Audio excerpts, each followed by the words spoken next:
I was exactly 39 weeks and 6 days pregnant when my husband stepped carefully over a puddle of my amniotic fluid just to grab his brand new designer carry-on luggage. He tossed a crumpled $50 bill onto our kitchen island and told me to take an Uber to the hospital because his parents had booked a non-refundable luxury trip to the Maldives. I stayed completely silent as the front door clicked shut. But the next day, when he called me in an absolute panic from the other side of the world, begging for me to fix the massive disaster he had just walked into, I delivered a single sentence that shattered his perfect vacation. That is the price you pay. My name is Lauren. I am 33 years old, and I work as a senior forensic accountant for a major financial firm. Before I tell you how I systematically dismantled my husband's entire life from my maternity recovery bed, let me know where you are watching from in the comments below. Please hit that like button and subscribe to the channel if you believe that true karma always collects its debts in the end. The sharp, blinding pain of a contraction ripped through my abdomen with the force of a freight train, forcing me to lean my entire body weight against the cold marble edge of the kitchen island. I gripped the countertop so hard my knuckles turned white, trying to remember the breathing techniques from the birthing classes I had attended completely alone. The house was dead quiet except for my ragged breathing and the distinct metallic click of a suitcase handle being extended. Brandon, my husband of 5 years, walked into the kitchen wearing his tailored linen traveling clothes, looking ready for a magazine photo shoot. He paused, looking down at the hardwood floor where my water had just broken a minute earlier. Instead of rushing to my side, instead of dropping everything to support his wife, who was clearly going into active labor, he simply frowned. He lifted his expensive luggage in new leather loafers. He did not ask if I was okay or how far apart the contractions were. He reached into his pocket, pulled out a single crumpled $50 bill, and tossed it carelessly onto the counter beside my pre-packed hospital bag. I stared at him through a haze of physical agony and absolute disbelief. My mind struggled to process what was happening right in front of me. Brandon checked his heavy gold watch, a gift his mother had bought him for his recent promotion as a real estate project manager. He let out a long, dramatic sigh, sounding more like a man inconvenienced by heavy traffic than a father about to meet his firstborn child. He delivered his next words without even bothering to make eye contact with me. "You will be fine, Lauren. My parents booked this Maldives trip 6 months ago. It is a once-in-a-lifetime deal, and the tickets are completely non-refundable. I cannot just back out now and ruin their vacation. Just call an Uber to take you to the hospital. There will be doctors and nurses there to handle everything anyway. That is literally their job. My dad is already waiting in the driveway, and my mom is complaining about missing our pre-flight drinks in the airport lounge. I really have to go. I will make it up to you when I get back in 2 weeks." There was no hesitation in his voice and absolutely no apologies for abandoning his wife and unborn child. He simply grabbed his sunglasses, adjusted his collar, and turned his back on me. Most women would have screamed at the top of their lungs in that moment. Most women would have collapsed onto the floor, sobbing hysterically, begging the universe to explain why the man they loved could be so profoundly cruel and heartless. But I did not shed a single tear.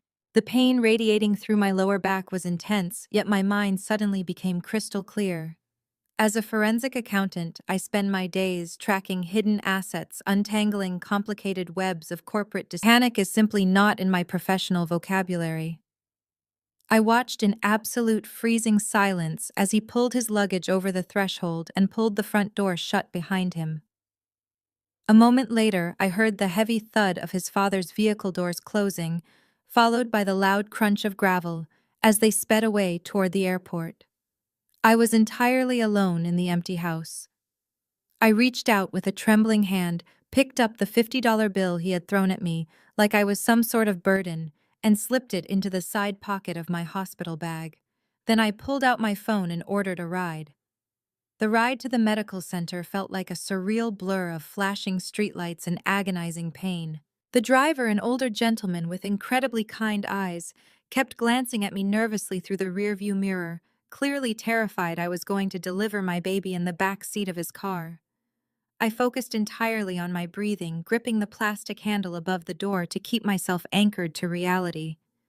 Seeking any kind of distraction from the relentless contractions tearing through my body, I unlocked my phone screen and opened our family group chat.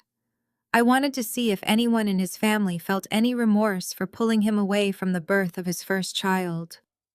What I saw waiting for me in those text messages erased any lingering trace of love I had left for my husband and his family. It was the final, undeniable proof that I needed to execute a plan that would leave them with absolutely nothing. I opened the messaging app and navigated to the in-law family group chat. The screen illuminated the darkened back seat of the car, revealing a fresh exchange that made my blood run entirely cold.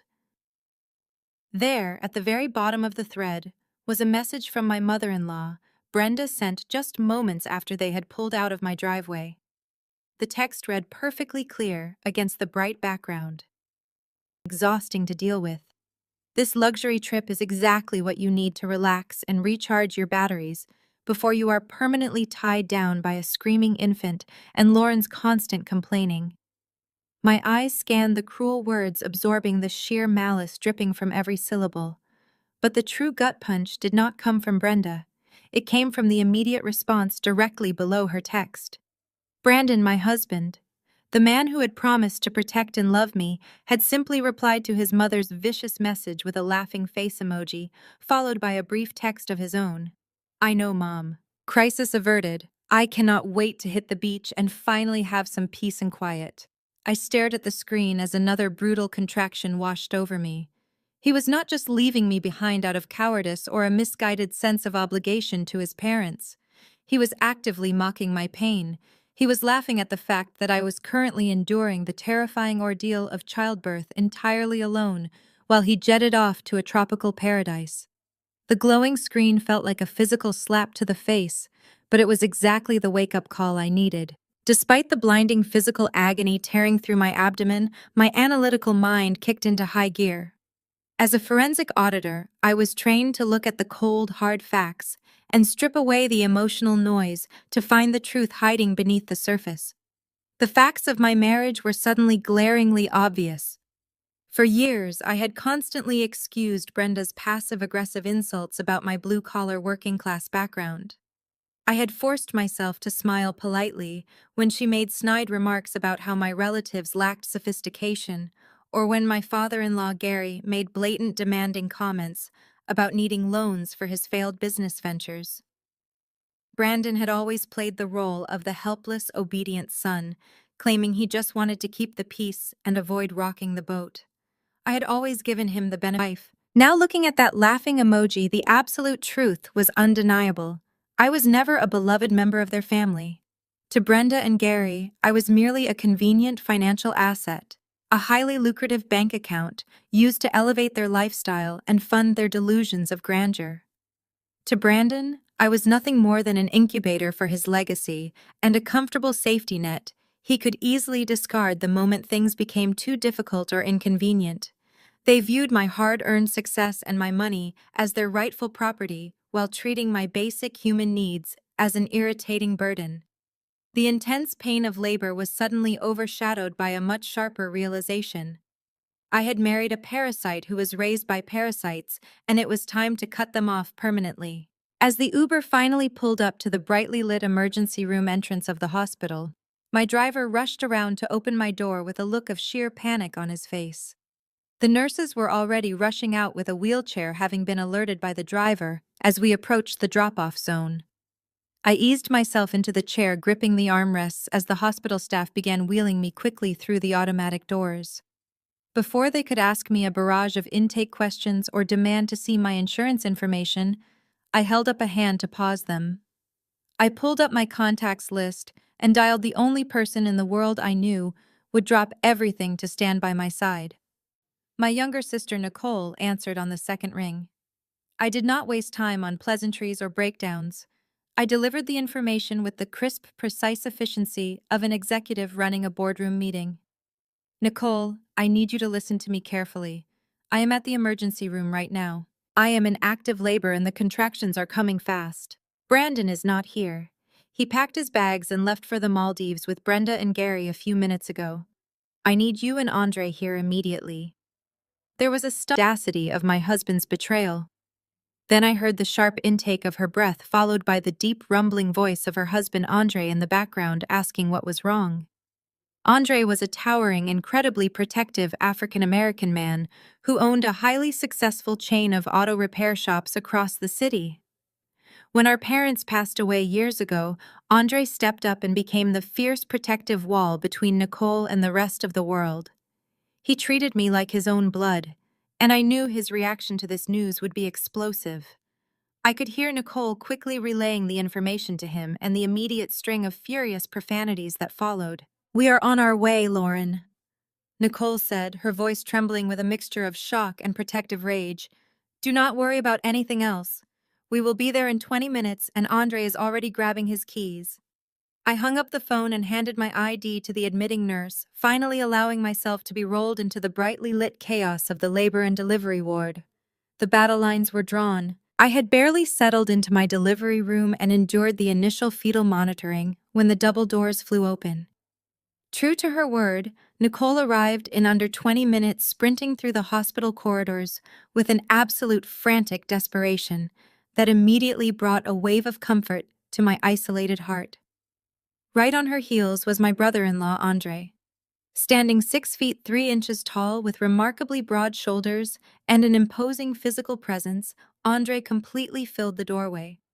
As a highly successful African-American entrepreneur who had built an empire of premium auto repair shops from the ground up, he commanded immediate respect whenever he walked into a room. More importantly, though, he possessed a fiercely protective nature regarding anyone he considered his true family.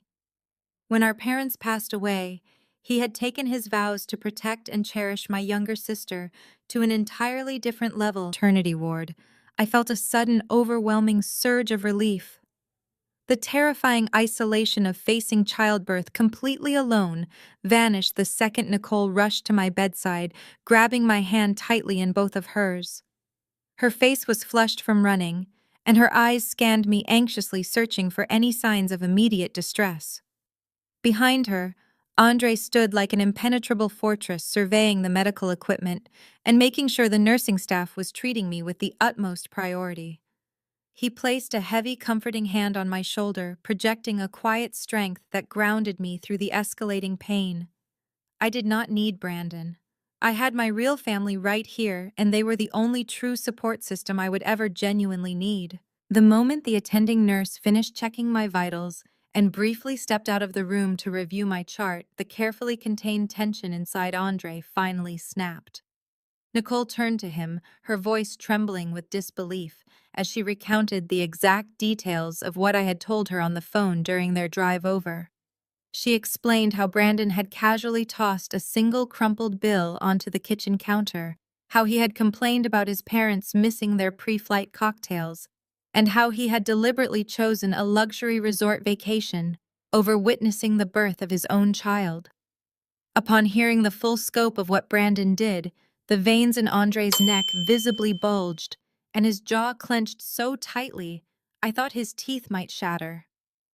He turned away from my bed and paced toward the far end of the small hospital room, his heavy work boots striking the linoleum floor with terrifying force. For a split second, I genuinely thought he was going to punch a massive dent straight into the hospital waiting room wall, just to release the explosive anger radiating from his massive frame. He stopped and took a deep, ragged breath, eyes blazing with a protective fury that was both intimidating and deeply reassuring. "Give me the word, Lauren," Andre growled, his voice rumbling from deep within his chest with a suppressed rage that vibrated through the tiny room. "I know exactly which terminal his international flight departs from. I will call my guys who run security at the airport right now. I will have them halt his departure line, and I will drive down there myself to drag his cowardly ass straight off that tarmac. I will march him back here by his designer collar so he can face you and face the absolute disgrace of what he has done. Do not let him get away with this kind of ultimate betrayal. Just give me the green light and I swear to you I will handle him." His offer was incredibly tempting. The thought of Brandon being publicly humiliated and forcefully removed from his luxurious getaway in front of his arrogant parents offered a fleeting flash of immense satisfaction. The image of Gary and Brenda watching their precious golden boy being physically dragged back to reality was incredibly enticing. But my analytical brain immediately intervened, overriding the temporary desire for a loud, dramatic physical confrontation. I slowly tightened my absolutely firm grip on the cold metal of the hospital bed rails, anchoring myself against another intense wave of very severe pelvic pain. My face was pale from the physical exertion of labor, but my eyes remained entirely sharp-focused and completely devoid of any useless tears. I looked directly into my brother-in-law's furious gaze. "No, Andre," I said, my voice dropping to a low, terrifyingly calm register that immediately commanded his full attention. "Let him board that flight. Let him drink his champagne and let him fly exactly as far away as possible. I do not want him dragged back here kicking and screaming just to pretend he gives a damn about his son. I want him entirely stranded. I want his financial and personal ruin to be an absolute inescapable trap." Andre paused, his broad shoulders relaxing slightly as he registered the sheer cold calculation in my words. He looked at me closely, recognizing the extremely dangerous calm of a senior forensic accountant who was already mentally auditing and dismantling her enemy's entire existence. He knew my professional capabilities better than anyone, and he understood exactly what my tone implied. I was not playing a game of petty revenge. I was initiating a systematic total destruction of my husband's privileged reality. A slow, respectful grin spread across Andre's face, replacing his earlier explosive fury. He recognized the shift in my demeanor and nodded his head in absolute, unwavering solidarity. "Whatever you need," he stated, stepping back to take his position as my dedicated guardian at the heavy wooden door. "I am perfectly ready now." The next 14 hours tested every physical and mental limit I possessed. Labor is a grueling, brutal marathon under the best of circumstances, but enduring it without the man who helped create the life inside you adds a profound psychological weight to every single contraction. The sterile white walls of the delivery room seemed to close in as the sun set and rose again, marking the agonizing, slow passage of time.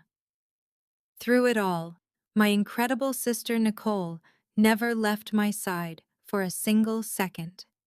She wiped the cold sweat from my forehead with a damp cloth, fed me ice chips when my throat went completely dry, and held my hand so tightly her own knuckles turned white. Silence left by my absent husband. Just outside the heavy delivery room door, Andre stood absolute guard like a stone sentinel. He managed the hospital staff with his commanding physical presence, ensuring that doctors and nurses attended to my every medical need without delay. Whenever I opened my eyes between the blinding waves of pain, I could see his tall, broad frame pacing the hallway or stepping inside to hand Nicole fresh water. He shielded me from the chaotic, busy hospital environment, making sure I felt entirely safe and protected. The physical absence of Brandon was completely eclipsed by the overwhelming, undeniable love of the real family who actually showed up for me. Finally, after 14 hours of sheer physical exhaustion and relentless pushing, the harsh fluorescent lights of the room brightened, and the sharp, piercing cry of my newborn son echoed loudly through the delivery ward. The doctor placed his warm, fragile body directly on my chest, and time simply stopped. He was perfectly healthy, beautifully tiny, and entirely mine. The tears I had stubbornly refused to shed over my husband's cowardly departure flowed freely, now falling softly into the fine dark hair of my beautiful baby boy. As the medical staff quietly finished their required checks and slowly cleared out the room, transformed into a sanctuary of profound peace. The chaotic machinery noise faded into the background, leaving only the soft, rhythmic sounds of my son breathing against my collarbone. The space was remarkably quiet, and full of absolute, unconditional love from my true family. Nicole sat on the edge of my hospital bed, gently stroking the baby's tiny fingers, while Andre stood still. There was no stress, no passive-aggressive remarks from my arrogant in-laws, and no performative fake affection from Brandon.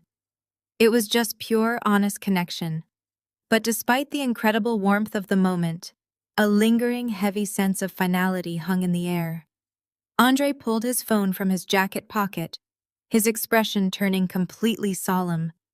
He looked at me and silently asked for permission to make one final attempt. He wanted to call Brandon, just to give him one last singular chance to be a real father, to do the right thing, and answer the phone for his recovering wife and newborn son. I gave a slow, exhausted nod. Andre walked over to the large window overlooking the busy city streets and dialed the number. The hospital room was so incredibly quiet that I could hear the faint ringing through the phone speaker. It rang once, twice, 3 times, and then abruptly clicked over to the automated voicemail system. Brandon clearly had his international roaming turned on, but actively chose to swipe away the incoming call. Andre aggressively ended the connection, his jaw tightening, and slipped the device back into his pocket without saying a single word. He did not need to speak.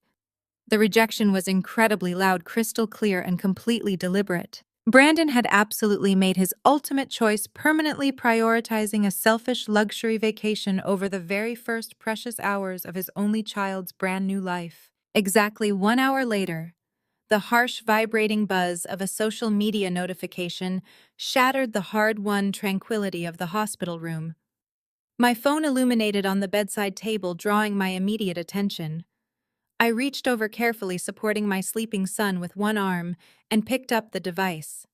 It was a Facebook notification alerting me to a new post from Brandon. I tapped the screen and felt it in high definition was a brightly lit, geotagged selfie taken at an exclusive beachfront lounge in the Maldives. Brandon was front and center, wearing designer sunglasses and holding a massive frosted margarita. On either side of him stood Brenda and Gary, raising their own cocktail glasses toward the camera with wide, carefree smiles. The pristine, sparkling turquoise ocean stretched out perfectly behind them, mocking the sterile walls of my recovery room. The caption underneath the photo was a masterclass in narcissistic cruelty. It read, "Made it to paradise, cannot wait to unplug and relax for the next 2 weeks. Has the baby come yet?" I stared at the bright screen, reading the words over and over again. He did not ask how I was doing. He did not care about the grueling physical trauma I had just endured. He treated the birth of his own flesh and blood son as a minor, inconvenient afterthought, completely tacked onto the very end of an arrogant public luxury vacation brag.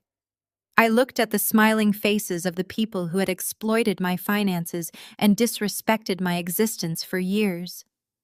Any lingering trace of grief completely vanished from my heart, replaced by a cold, calculated clarity. I pressed the side power button and securely locked my phone, tossing it right back onto the small table.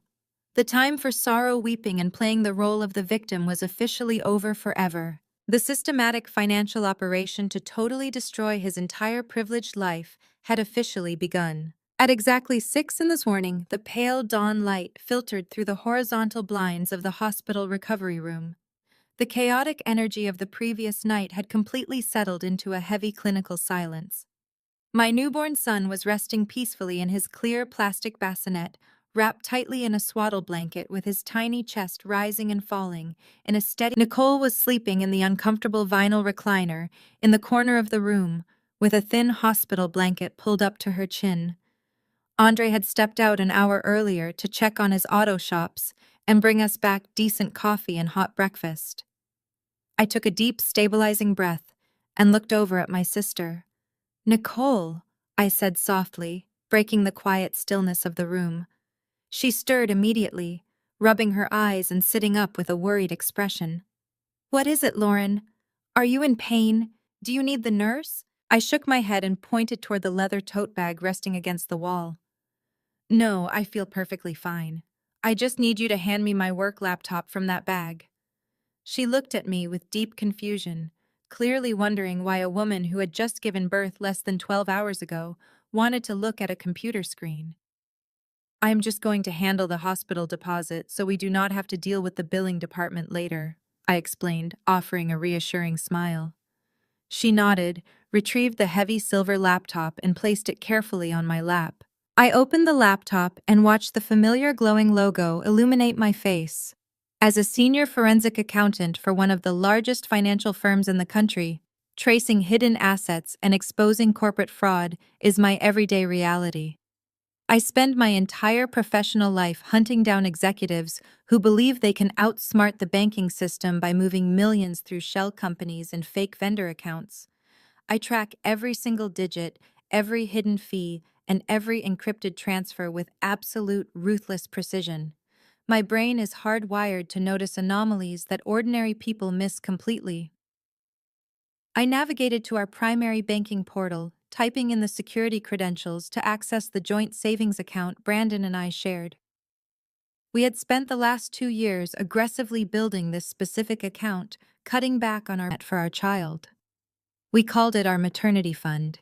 It was designed to cover the hospital deposit, the out-of-pocket medical deductibles, the nursery renovations, and a full year of unpaid maternity leave so I could stay home with our baby. The last time I checked the balance exactly 1 month ago, we had successfully saved $85,000. I clicked the authentication prompt on my phone, and the dashboard instantly loaded on my screen. I navigated directly to the Savings tab, fully expecting to see that comforting 5-figure number sitting safely in the designated column. Instead, my eyes locked onto a number that made my heart physically skip a beat. The balance displayed in bold black text was exactly $42.15. I blinked hard, assuming the hospital network was glitching or the banking application had timed out and loaded an error screen. I manually refreshed the browser, clearing the cache and logging back into the secure portal. The screen loaded again, displaying the exact same horrifying figure, $42.15. My husband had not just abandoned his heavily pregnant wife to go drink margaritas on a luxury beach. He had entirely gutted the financial security we had built for our newborn son, leaving us with absolutely nothing to pay the impending medical bills. A cold wave of adrenaline rushed through my veins, completely erasing any lingering physical exhaustion from the delivery. He thought he could steal from a forensic auditor. My fingers began to fly across the laptop keyboard with terrifying speed and absolute precision. I immediately bypassed the basic consumer interface and pulled up the detailed transaction history, downloading the raw data logs into a specialized spreadsheet software I used for corporate investigations. I was no longer looking at my personal bank account. I was looking at a crime scene, and I was going to secure every single piece of histories line by line. The $85,000 had not been withdrawn in one massive lump sum, which would have triggered an automatic fraud alert and required verbal confirmation from both account holders. Instead, the money had been systematically siphoned out in carefully calculated increments over the last 3 weeks. Brandon had executed multiple wire transfers, moving amounts perfectly structured to fly just under the bank's manual review threshold. I tracked the routing numbers and pulled the IP logs attached to the digital authorizations. He had initiated every single transfer from his office computer at his real estate firm. But the money did not go to his personal checking account or a domestic travel agency to pay for his luxury vacation. I followed the digital breadcrumbs through 2 intermediary holding accounts before finding the ultimate destination. The funds had been wired directly into a newly established offshore account located in the Cayman Islands. He had purposely moved the money outside of standard United States legal jurisdiction, believing that creating an international barrier would prevent me from easily freezing or recovering the stolen assets during a messy divorce. He had planned this massive theft meticulously while smiling in my face and painting the nursery. He genuinely believed he had executed the perfect financial crime against his own family. I saved the offshore routing details and exported every single IP log, securing the raw data on my encrypted local drive. The audit had officially begun. The stolen $85,000 was a devastating discovery, but my professional intuition warned me that a thief rarely stops at cash when other liquid assets are readily available. The missing maternity fund was just the very tip of a much larger financial iceberg. I minimized the banking spreadsheet and logged directly in to finance his sudden desire for a luxurious bachelor lifestyle. The dashboard loaded, and a massive glowing red flag immediately dominated the center of my screen. A hard credit inquiry had been pulled against my social security number exactly 14 days ago. My eyes tracked across the data row, identifying the source of the inquiry as a major national mortgage lender. Brandon had submitted a formal application for a $50,000 home equity line of credit, heavily leveraging the equity in the marital home we shared. The sheer audacity of his actions made my chest tighten. He was not satisfied with merely draining our cash reserves. He actively tried to put a lien on the roof over his unborn child's head, just to impress his arrogant parents on a tropical island. I clicked through to view the full application documents that had been electronically filed. He had used my personal information, my high credit score, and my extensive employment history to guarantee the loan approval. My hands remained perfectly steady as I downloaded the application file. He thought he was a genius playing the system, but he had severely underestimated the woman he married. The blatant disregard for our family's future was staggering. He had willingly jeopardized everything we had built just to fund a fleeting moment of fabricated high society status. Every keystroke he made was a betrayal. I archived the PDF files into my secure folder, ensuring the evidence was perfectly preserved. As I reviewed the digital paperwork, my initial surge of anger rapidly transformed into cold, calculating amusement. Brandon had indeed attempted the ultimate financial scam, trying to leverage the substantial equity in our marital home for immediate cash. He had filled out every section of the application, flawlessly detailing our combined income and assets. He even went as far as submitting a form. He had copied my electronic signature style perfectly, genuinely, believing the automated banking software would process the approval without any human intervention. However, my dear husband possessed a fatal flaw in his grand financial scheme. He severely lacked attention to detail. When I purchased our home 5 years ago, before we were ever married, I did not put the deed under my personal legal name. As a financial professional, I understood the critical importance of asset protection. I had placed the entire property into a highly specialized corporate trust, specifically designed to shield real estate from personal liability claims and unauthorized liens. Brandon had lived in that house for years, completely unaware of its actual legal ownership structure.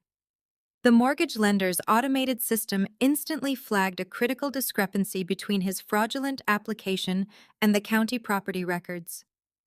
Because the house was legally owned by the corporate trust, any equity withdrawal required a secondary layer of identity verification, including a notarized physical signature from the designated trustee, which was me.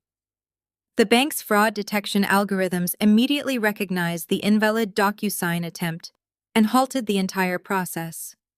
They completely rejected his $50,000 loan application within 24 hours of its submission. I stared at the rejection notice displayed on my laptop screen, feeling a profound sense of vindication.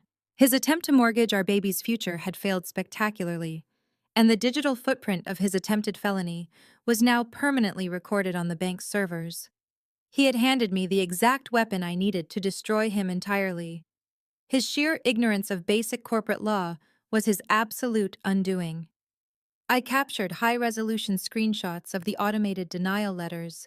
Verified was an absolute masterpiece of self-incrimination. With the home equity loan brutally rejected and the departure date for his luxury vacation rapidly approaching, Brandon had clearly entered a state of absolute desperation. He needed a massive influx of cash to fund the overwater villas, the first-class tickets, and the fine dining experiences his parents demanded. The offshore accounts held our stolen savings, but he needed clean, legitimate credit lines to satisfy the extremely strict booking requirements of the 5-star Maldives resort. I kept digging through the linked financial reports and uncovered his frantic pivot. Panicking and entirely out of viable options, Brandon had convinced Gary and Brenda to quietly remortgage their own retirement condo down in Florida. They had secured the necessary capital, but their terrible credit history meant they could not pass the international resort's rigorous financial screening. To bypass the luxury hotel's strict credit checks, Brandon had committed his final catastrophic mistake. He illegally linked my pristine corporate financial profile as the primary guarantor on the international wire transfers, acting as the sole security net for his parents' extravagant spending. He deliberately attached my professional credibility to their reckless debt without my consent. By tethering my name to those international transactions, he had officially crossed the line from domestic dispute into severe federal financial crime. I saved the final batch of wire transfer receipts to my encrypted drive. The puzzle was complete, and my trap was fully set. The breathtaking arrogance required to execute this maneuver was beyond comprehension. He genuinely assumed I would never uncover the unauthorized linkage, or that I would simply absorb the financial liability to avoid a public scandal. He had traded my family. He had absolutely no idea that my silence was not compliance. It was the calm before his absolute execution. I closed the banking portal and immediately established a secure remote connection to the primary server rack we kept housed in our basement back home. Brandon always fancied himself a tech-savvy individual because he knew how to set up a basic wireless network, but he had absolutely no concept of deep system architecture. He honestly believed that moving a file to the virtual trash bin and clicking empty somehow erased it from the physical hard drive forever. As a forensic auditor, I navigate destroyed data environments daily, and recovering his superficially deleted files took me less than 3 minutes. I ran a quick recovery script targeting his specific user profile and bypassed his ridiculously simple alphanumeric password on the first attempt. A hidden folder labeled simply as Family Updates appeared on my screen, containing hundreds of heavily encrypted email exchanges dating back over 2 years. I initiated a brute force decryption protocol, watching the progress bar steadily climb as I rocked my sleeping son against my chest. When the encryption finally cracked and the plain text messages populated my screen, the sheer toxicity of the contents was physically nauseating. I was reading a meticulously documented timeline of pure hatred, directed entirely at me. The emails between my husband and his mother were not casual family updates or normal conversations about weekend plans. They were highly strategic, calculated discussions focused exclusively on my income, my assets, and my perceived flaws. Brenda spoke about me with a level of venom that was deeply disturbing, criticizing everything from my career ambition to my relationship with Nicole and Andre. She mocked my working class. Reading her words felt like peering into a dark, polluted well. She did not view me as a daughter-in-law or even as a human being. I was an obstacle, a stepping stone, and a resource to be aggressively mined for the benefit of her own bloodline. The sheer volume of correspondence dedicated to tracking my bonus payouts and stock options proved that this was a coordinated long-term financial ambush. As I scrolled deeper into the recovered inbox, the underlying motive behind the massive $85,000 theft became chillingly clear. Brenda was not just offering unsolicited maternal advice. She was actively coaching my husband on how to commit financial espionage within our marriage. I opened a message string dated just a few days after we announced my pregnancy, and the text was utterly damning. Brenda had written a long, manipulative paragraph specifically targeting Brandon's deeply rooted insecurities about his career and his masculinity. "She makes significantly more money than you, Brandon," she wrote, her words dripping with toxic encouragement. "You need to act smart and secure your rightful share of that wealth before this new baby arrives and she tries to use her financial leverage against you. She will absolutely try to control you once she is a mother. You need to siphon that cash quietly and funnel the money to pay off Kevin's debts before the creditors take his car again." Kevin is Brandon's younger brother and a notoriously reckless gambling addict who has spent his entire adult life bouncing from one financial disaster to the next. Gary and Brenda had constantly bailed him out, ruining their own credit in the process. Now I realized they had successfully brainwashed Brandon into believing that stealing his own unborn child's security fund to rescue his degenerate brother was somehow a noble act of family loyalty. Threat to Brandon's manhood. She convinced him that hiding assets was not theft, but rather a necessary defensive maneuver against an overbearing wife. The absolute manipulation was tailored to his massive ego and his desperate lifelong need for his mother's approval. He was willing to sacrifice the financial stability of his own new family to play the hero for a brother who would literally gamble the money away by the end of the month. The most devastating blow came when I opened Brandon's direct reply to his mother's demands. There was no hesitation in his response, no moral conflict, and certainly no concern for my well-being or the future of his son. He had fully embraced the criminal scheme with enthusiastic arrogance. I stared at the screen as his betrayal materialized in stark black text. "Do not worry, Mom." His message read, outlining the very scam I had just finished uncovering. "I already moved the $85,000 safely out of her reach. We will use the new home equity line of credit to fund the entire Maldives vacation for you and Dad. Lauren will not notice a single thing until long after her maternity leave is over. By the time she finally checks the accounts, she will be way too exhausted and busy dealing with the new baby to actually fight me on it. She will just cry and eventually let it go to keep the peace." The ultimate disrespect was laid out plainly before my eyes. He was banking on my maternal exhaustion and my love for our child to force my compliance. He honestly believed that the physical and emotional toll of new motherhood would render me too weak to challenge his massive financial theft. He saw my pregnancy not as a miracle, but as the perfect vulnerability to exploit. He assumed I would prioritize domestic harmony over seeking justice for his crimes. He assumed wrong, that would hold up in any court of law. My evidence collection was now entirely bulletproof and absolute. The trap was set, and he was eagerly stepping right into it. I closed the heavy silver lid of my laptop with a definitive snap, sealing the digital coffin of my marriage. The soft click of the mechanism echoed loudly in the quiet recovery room, signaling the absolute end of my tolerance. I turned my attention away from the glowing screens and looked down at the tiny, fragile life resting against my chest.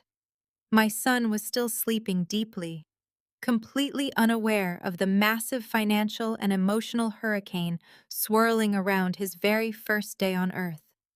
He looked so incredibly innocent, wrapped in his striped hospital blanket, with his tiny fingers curled into loose fists. As I brushed my thumb across his remarkably soft cheek, a profound, fierce protectiveness surged through my veins, entirely replacing any lingering grief or postpartum exhaustion. I made a silent, unbreakable vow to him right then and right there. I promised my newborn son that no one would ever view him as an inconvenience or leverage his security for their own selfish greed.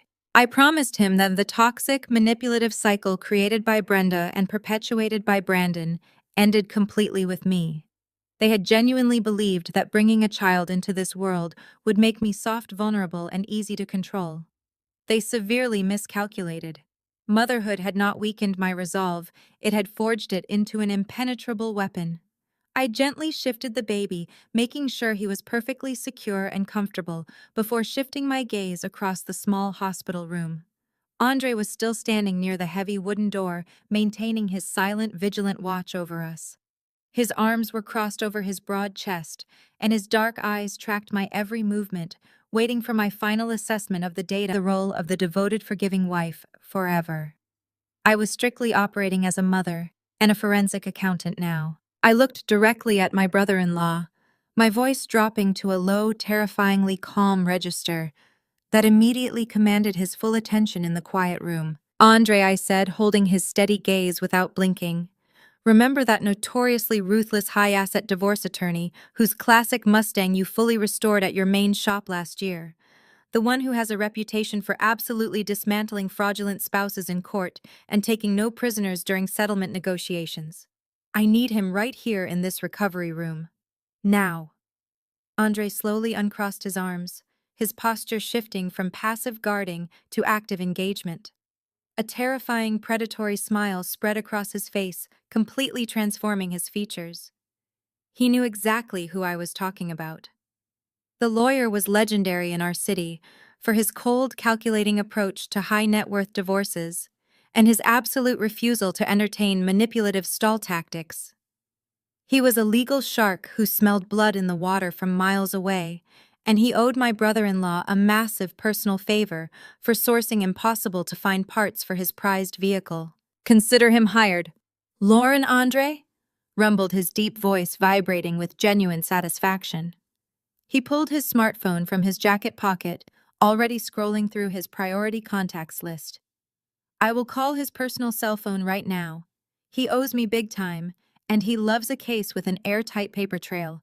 I will tell him to drop whatever he is doing and bring his emergency filing kit directly to this hospital."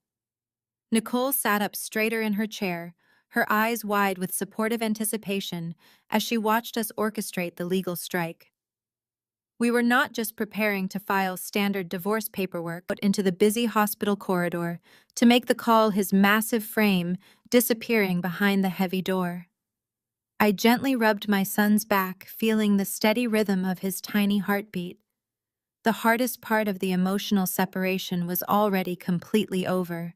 Now it was purely a matter of precise legal execution and ensuring that Brandon faced the absolute maximum penalty for his staggering financial crimes. The attorney arrived at the hospital ward less than an hour later, striding confidently into my room with a thick leather briefcase and a sharp professional demeanor. He did not offer any empty platitudes or waste time expressing fake sympathy for my situation.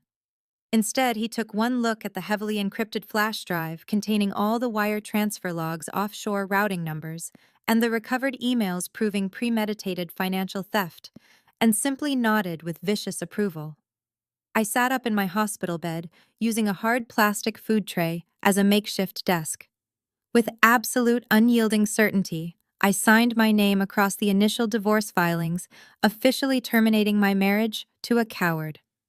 Next, I signed the emergency custody orders, ensuring Brandon would have absolutely zero legal right to make decisions regarding our newborn son. Finally, my pen glided across the most critical document of all, a comprehensive financial restraining order that would legally lock him out of any remaining domestic assets. The lawyer carefully gathered the signed documents back into his leather briefcase, snapping the brass locks shut with a satisfying click. He promised to file everything with the family court judge the exact very second the courthouse doors opened in the morning. I stopped him just as he turned toward the exit, raising my hand to halt his departure. "Hold the actual service of these documents," I instructed, my voice steady and entirely devoid of emotion. "I want him to experience the full weight of his consequences exactly when he feels the most untouchable." The lawyer smirked, recognizing the tactical brilliance of a delayed strike. He agreed to hold the paperwork perfectly ready for my command. I had a few crucial phone calls to make first. I pulled my phone from the hospital tray table and dialed a direct unlisted number I knew by heart. It belonged to the regional director of Apex Bank, a man whose massive corporate accounts I personally audited every single fiscal quarter. He answered on the second ring, his voice carrying the relaxed tone of someone expecting a friendly professional update. I bypassed the pleasantries, completely shifting instantly into the sharp, authoritative cadence I used during high-stakes financial reviews. I informed him that I was formally reporting a severe, clear-cut case of identity theft and intentional wire fraud involving my personal credentials. I detailed exactly how my husband had systematically drained $85,000 from our joint maternity savings and illicitly funneled it through intermediary routing numbers into an offshore shell account. Then I dropped the heaviest piece of evidence, outlining his failed $50,000 home equity line of credit application and his subsequent desperate maneuver. I explained precisely how Brandon had circumvented international hospitality credit checks by maliciously tethering my pristine corporate financial profile as the primary guarantor on the wire transfers used to remortgage his parents' Florida condominium. I emphasized that he executed these transactions entirely without my knowledge, authorization, or physical presence. The regional director fell completely silent on the other end of the line, absorbing the staggering magnitude of the unauthorized financial movements. He knew my flawless reputation for absolute accuracy and understood immediately that I possessed the exact entirely replaced by the cold, urgent efficiency of a senior banking executive facing a massive breach. He asked me to verbally confirm my identity and security PIN for the official recording. I complied without a single ounce of hesitation, handing him the verbal authority to initiate the absolute destruction of Brandon's financial existence. The bank director did not waste a single second. While keeping me on the secure line, he immediately bypassed standard customer service protocols and directly triggered a Level 1 federal fraud alert across their entire banking network. The massive digital gears of the financial institution began turning with terrifying speed, permanently locking down every single asset connected to my husband's name. Brandon's primary checking accounts, his personal savings, and all of his high-limit premium credit cards were frozen instantly, rendering them absolutely useless pieces of dead plastic.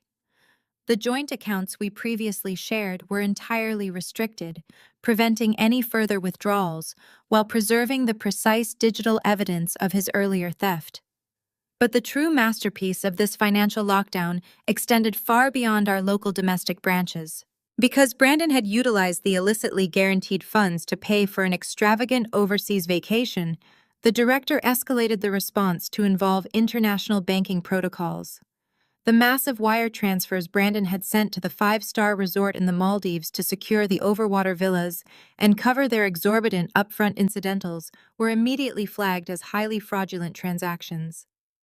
The global banking network operated with incredible and ruthless efficiency, initiating a hard stop on the pending international clearances.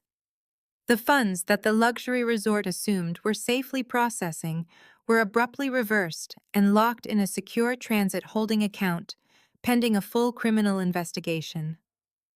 The resort's accounting audit, which was rapidly approaching in their time zone. Brandon was currently sitting on a pristine white sand beach, entirely oblivious to the fact that his financial blood supply had just been completely severed.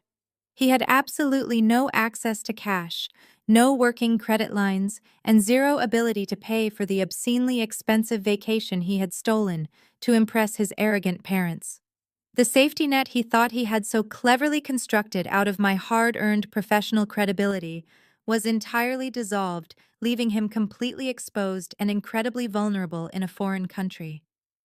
The sheer magnitude of the freeze ensured he could not simply call a customer service representative to charm his way out of the block.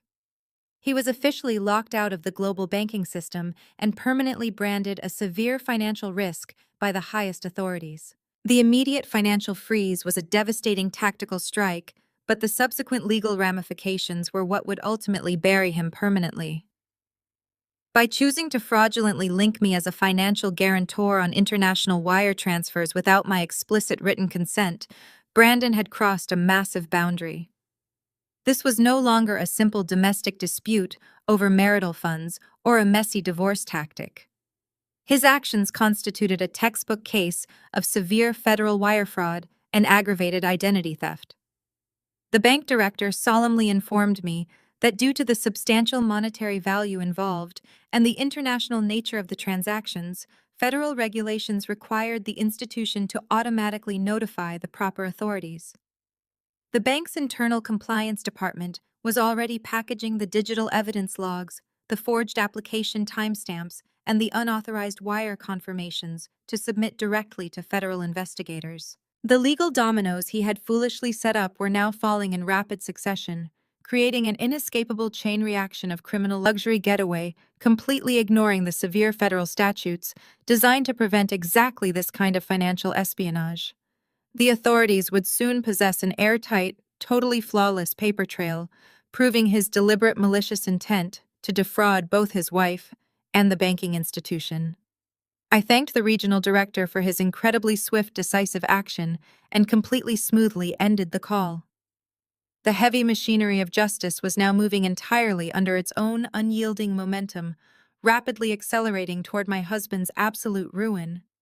He had eagerly wanted to play high-stakes financial games behind my back, and now he was about to face the federal government as his ultimate opponent. There was absolutely no maneuvering out of this incredibly tight corner he had confidently painted himself into. The trap was securely locked shut permanently for good. With the massive banking infrastructure securely locked down, I turned my attention to the specific logistical details of his precious vacation. As a senior executive at my firm, I possessed access to a highly exclusive tier of corporate travel benefits. These were not standard consumer discounts, but heavily negotiated corporate perks designed strictly for elite partners traveling on authorized company business. I opened a new browser tab and navigated directly to my secure corporate travel portal, utilizing my employee identification number to bypass the standard login screen. The dashboard loaded immediately, populating a comprehensive list of all active travel itineraries linked to my profile. Right at the very top of the active bookings list sat a meticulously detailed reservation for an ultra-luxury resort located in the Ba Atoll of the Maldives. I clicked the confirmation number to expand the billing breakdown, and the sheer audacity of his logistical maneuvering made my jaw tighten. Brandon had completely bypassed the public. He had specifically reserved their most expensive overwater presidential villa, a massive property that normally commanded a staggering rack rate of $2,000 per night. By illicitly applying my executive corporate code, he had successfully slashed the daily room rate by an impressive 40%, making the extravagant luxury appear somewhat manageable to his arrogant parents. However, securing the discounted daily rate was only the first part of his scam.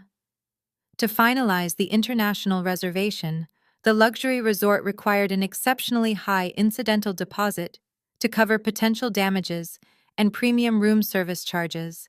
Knowing his own personal credit limits were entirely insufficient, he had maliciously linked my elite corporate American Express card as the primary payment method, holding it on file to guarantee the entire 2-week stay. He had essentially forced my employer to inadvertently underwrite his fraudulent family getaway. The sheer entitlement required to steal corporate resources for a personal beach trip was staggering. He had confidently assumed my postpartum recovery would prevent me from reviewing my monthly corporate expense reports until long after he had returned and unpacked his bags. He was entirely wrong, and his stolen tropical paradise was about to become an inescapable financial prison. I captured high-resolution digital screenshots of the complete reservation manifest, ensuring I possessed absolute proof of his unauthorized corporate portal access. The evidence was secured, and it was time to systematically dismantle his luxurious accommodations. I picked up my smartphone and dialed the dedicated Platinum Concierge number located on the back of my corporate card. A highly trained customer service representative answered immediately, greeting me by my formal title and asking how she could assist the authority of a senior executive addressing a critical security breach. My husband deliberately stole my corporate card details and bypassed the security protocols on my employee travel portal. I stated clearly, my voice crisp and entirely unwavering. I am absolutely not authorizing this current international stay. You need to cancel the applied corporate rate immediately, remove my American Express card from the hotel file, and initiate an instant chargeback for any incidental holds currently pending on the account. The representative typed rapidly, her keyboard clicking loudly through the phone speaker as she pulled up the fraudulent booking. "I am incredibly sorry for this massive security breach, ma'am," she replied, her tone shifting into urgent professional compliance. "I am stripping the corporate discount code from the reservation right now and permanently deleting your payment information from the property management system. Is there anything else you need me to secure?" Yes, I continued my strategic assault. He also utilized my accumulated executive mileage account to book 3 round-trip first-class flights. I need you to completely revoke those return flights immediately and flag the passenger profiles for unauthorized mileage redemption. Do not issue any travel vouchers or future flight credits to his name. The representative confirmed the swift execution of my direct orders. The corporate safety net he had so arrogantly relied upon was completely eradicated in under 5 minutes. The elite concierge agent verbally confirmed that the massive digital alterations had been successfully pushed to the international reservation system. I can guarantee that your corporate assets are entirely completely secured, she assured me, before professionally ending the phone call. I set my phone down on the hospital tray table, feeling a deep, profound sense of tactical satisfaction. The moment the global network refreshed and updated the local property database, the resort's automated accounting software would instantly detect the sudden removal of the primary guarantee card. The system would immediately flag the Overwater Presidential Villa as an unsecured high-risk reservation. Furthermore, without my exclusive corporate discount code actively applied to the booking, the daily room charge would instantly violently revert back to the astronomical $2,000 rack rate. The hotel management would be automatically alerted to the severe billing discrepancy, and they would swiftly demand immediate full payment in cash or the presentation of a new valid premium credit card to cover the massive outstanding balance. Brandon would be forcefully confronted by the strict resort management the very second the nightly audit completed its cycle. He would confidently hand them his personal credit cards, fully expecting them to clear the exorbitant charges. He had absolutely no idea that every single piece of plastic in his expensive leather wallet had already been permanently frozen by the federal fraud alert I initiated earlier. He would possess absolutely zero means to pay for the incredibly luxurious room he was currently occupying.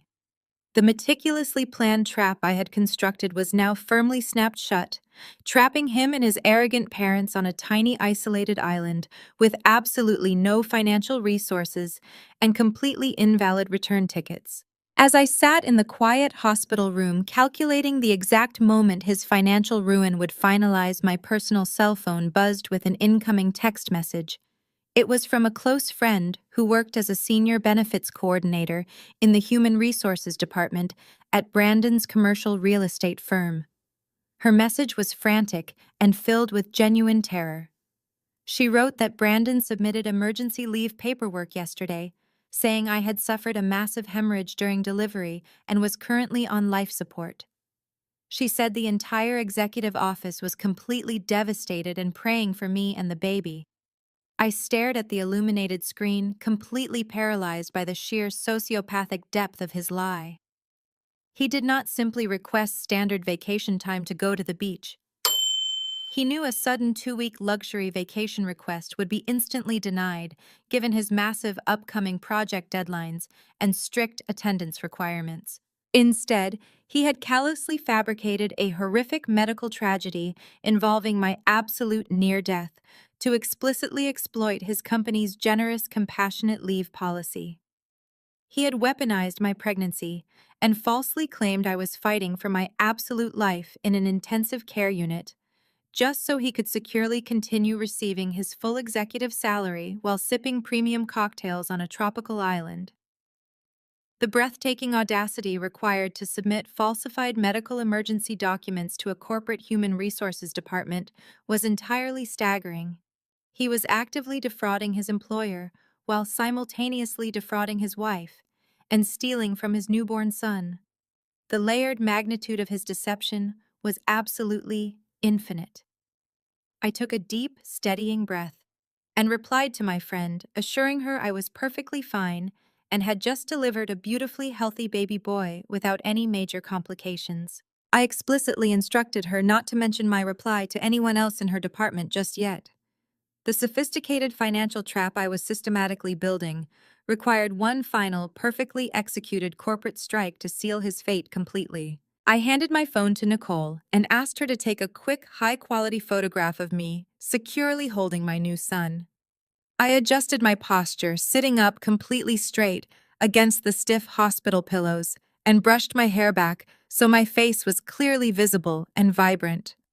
I made sure the natural morning light from the window illuminated the healthy flush in my cheeks and the absolute peacefulness of my perfectly healthy sleeping newborn. I smiled a bright, entirely genuine smile, projecting the absolute picture of triumphant recovering motherhood. I meticulously reviewed the image Nicole captured, verifying it completely contradicted the grim life support narrative my husband had so viciously peddled to his executive leadership team.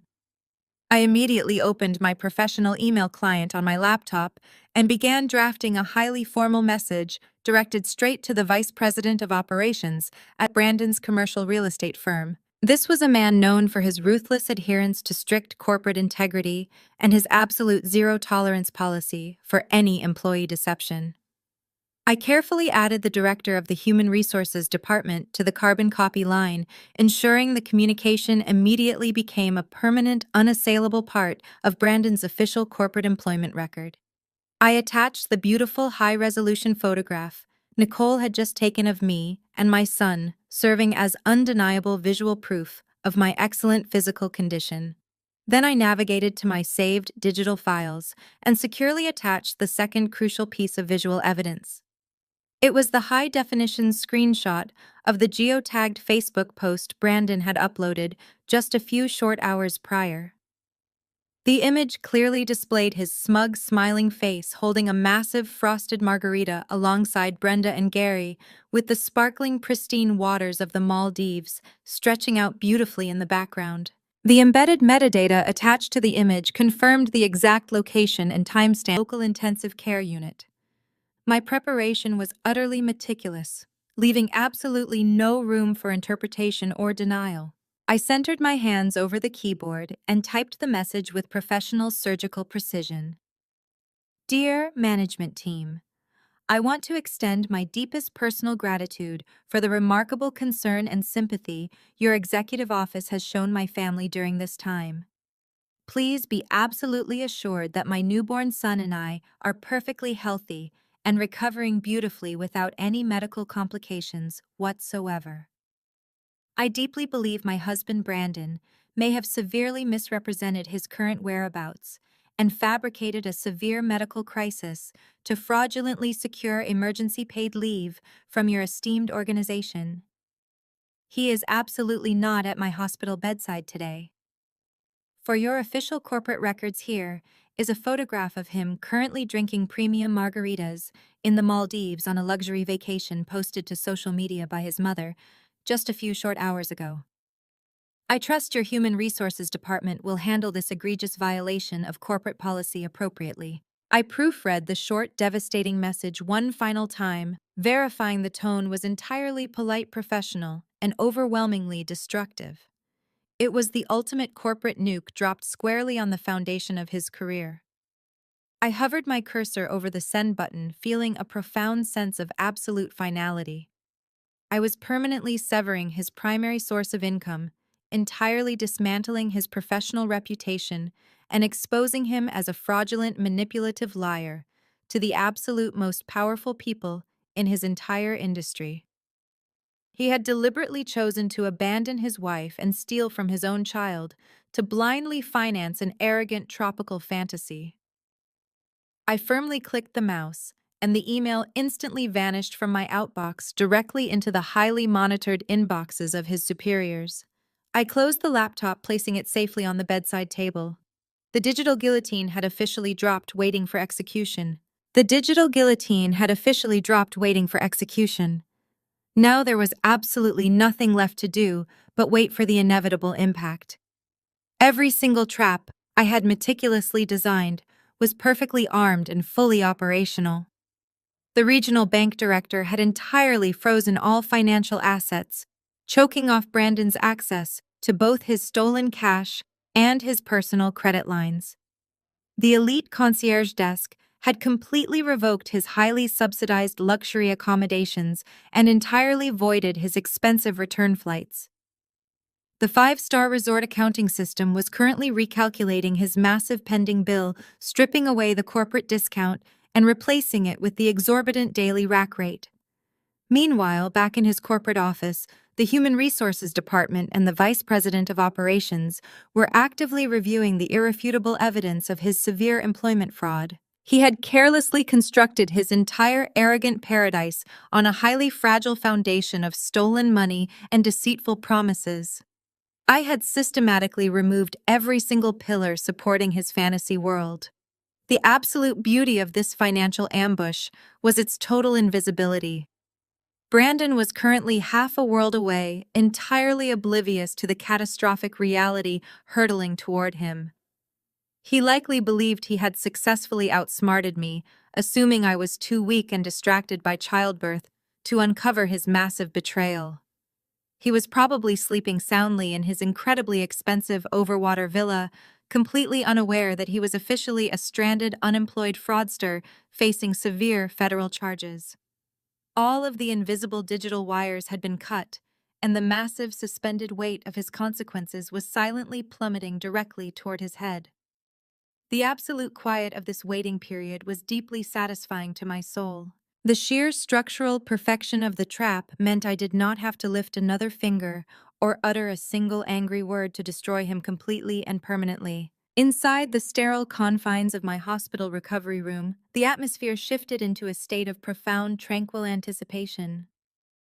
I sat up against the crisp white pillows, carefully unbuttoning the top of my hospital gown to nurse my newborn son for the very first time. The quiet, intimate act of feeding my baby stood in sharp, stark contrast to the absolute financial warfare I had just waged across the globe. He latched on perfectly to me, his tiny hands resting softly against my skin, entirely oblivious to the fierce protective measures his mother had just enacted to securely guarantee his future. Nicole walked quietly back into the room, carrying a large steaming tray of food she had managed to procure from a premium restaurant down the busy street. She absolutely refused to let me eat the bland, mass-produced hospital cafeteria food after the grueling physical marathon of labor I had just miraculously survived. She arranged the hot meal carefully over my rolling tray table, placing a gentle, loving kiss on my forehead before sitting back down in her vinyl recliner. In the far corner of the room, Andre had taken up his protective position once again. He sat leaning forward with his elbows resting heavily on his knees, meticulously polishing the face of his heavy silver watch with a small microfiber cloth. The rhythmic, steady circular motion of his large, strong hands was the only movement in the otherwise completely still revealed his absolute readiness for the impending fallout. He was treating the quiet hospital room like a highly secured command center, waiting patiently in the shadows for the arrogant enemy to inevitably detonate the hidden tripwire. The three of us formed an impenetrable united front, an authentic supportive family functioning in perfect, flawless harmony. There was absolutely no lingering anxiety or fear regarding what would happen next. I took a slow, deliberate bite of the warm, delicious food Nicole brought me, savoring the rich, savory flavors, while keeping my phone positioned securely on the very edge of the mattress. We were totally, completely prepared for the exact moment my husband's privileged world would violently, forcefully collapse around him. I quickly glanced down at the digital clock displayed brightly on my laptop screen. It was currently steadily approaching 2 in the afternoon here in the United States. I rapidly calculated the severe geographical time difference in my head, converting the hours with absolute precision. In the remote tropical islands of the Maldives, the time was rapidly approaching 3 in the morning. As a highly seasoned forensic auditor who routinely investigated international corporate hospitality accounts, I knew exactly and flawlessly how luxury resort billing systems successfully operated. Every single premium hotel across the entire globe utilizes automated property management software that runs a mandatory financial process known as the night audit. This highly specific, rigid accounting procedure carefully balances the daily ledgers, posts the newly incurred room charges, and systematically authorizes every single credit card held securely on file for all of their actively registered guests. The exclusive Maldives resort ran their automated night audit at exactly 3 in the morning local time without fail. The very second that digital clock struck the hour, the hotel's central server would automatically attempt to authorize the astronomical daily room rate and the accumulated luxury incidentals against the payment method Brandon had initially provided. It would violently hit the impenetrable brick wall of my revoked corporate guarantee and the hard federal fraud freeze permanently placed on his personal accounts. The automated system would immediately register a critical catastrophic payment failure.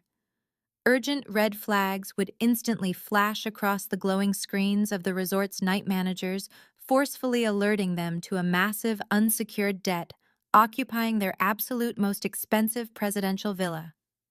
I watched the minutes tick by on my screen, feeling the adrenaline slowly build in my chest. The inescapable mathematical certainty of the situation was absolutely beautiful.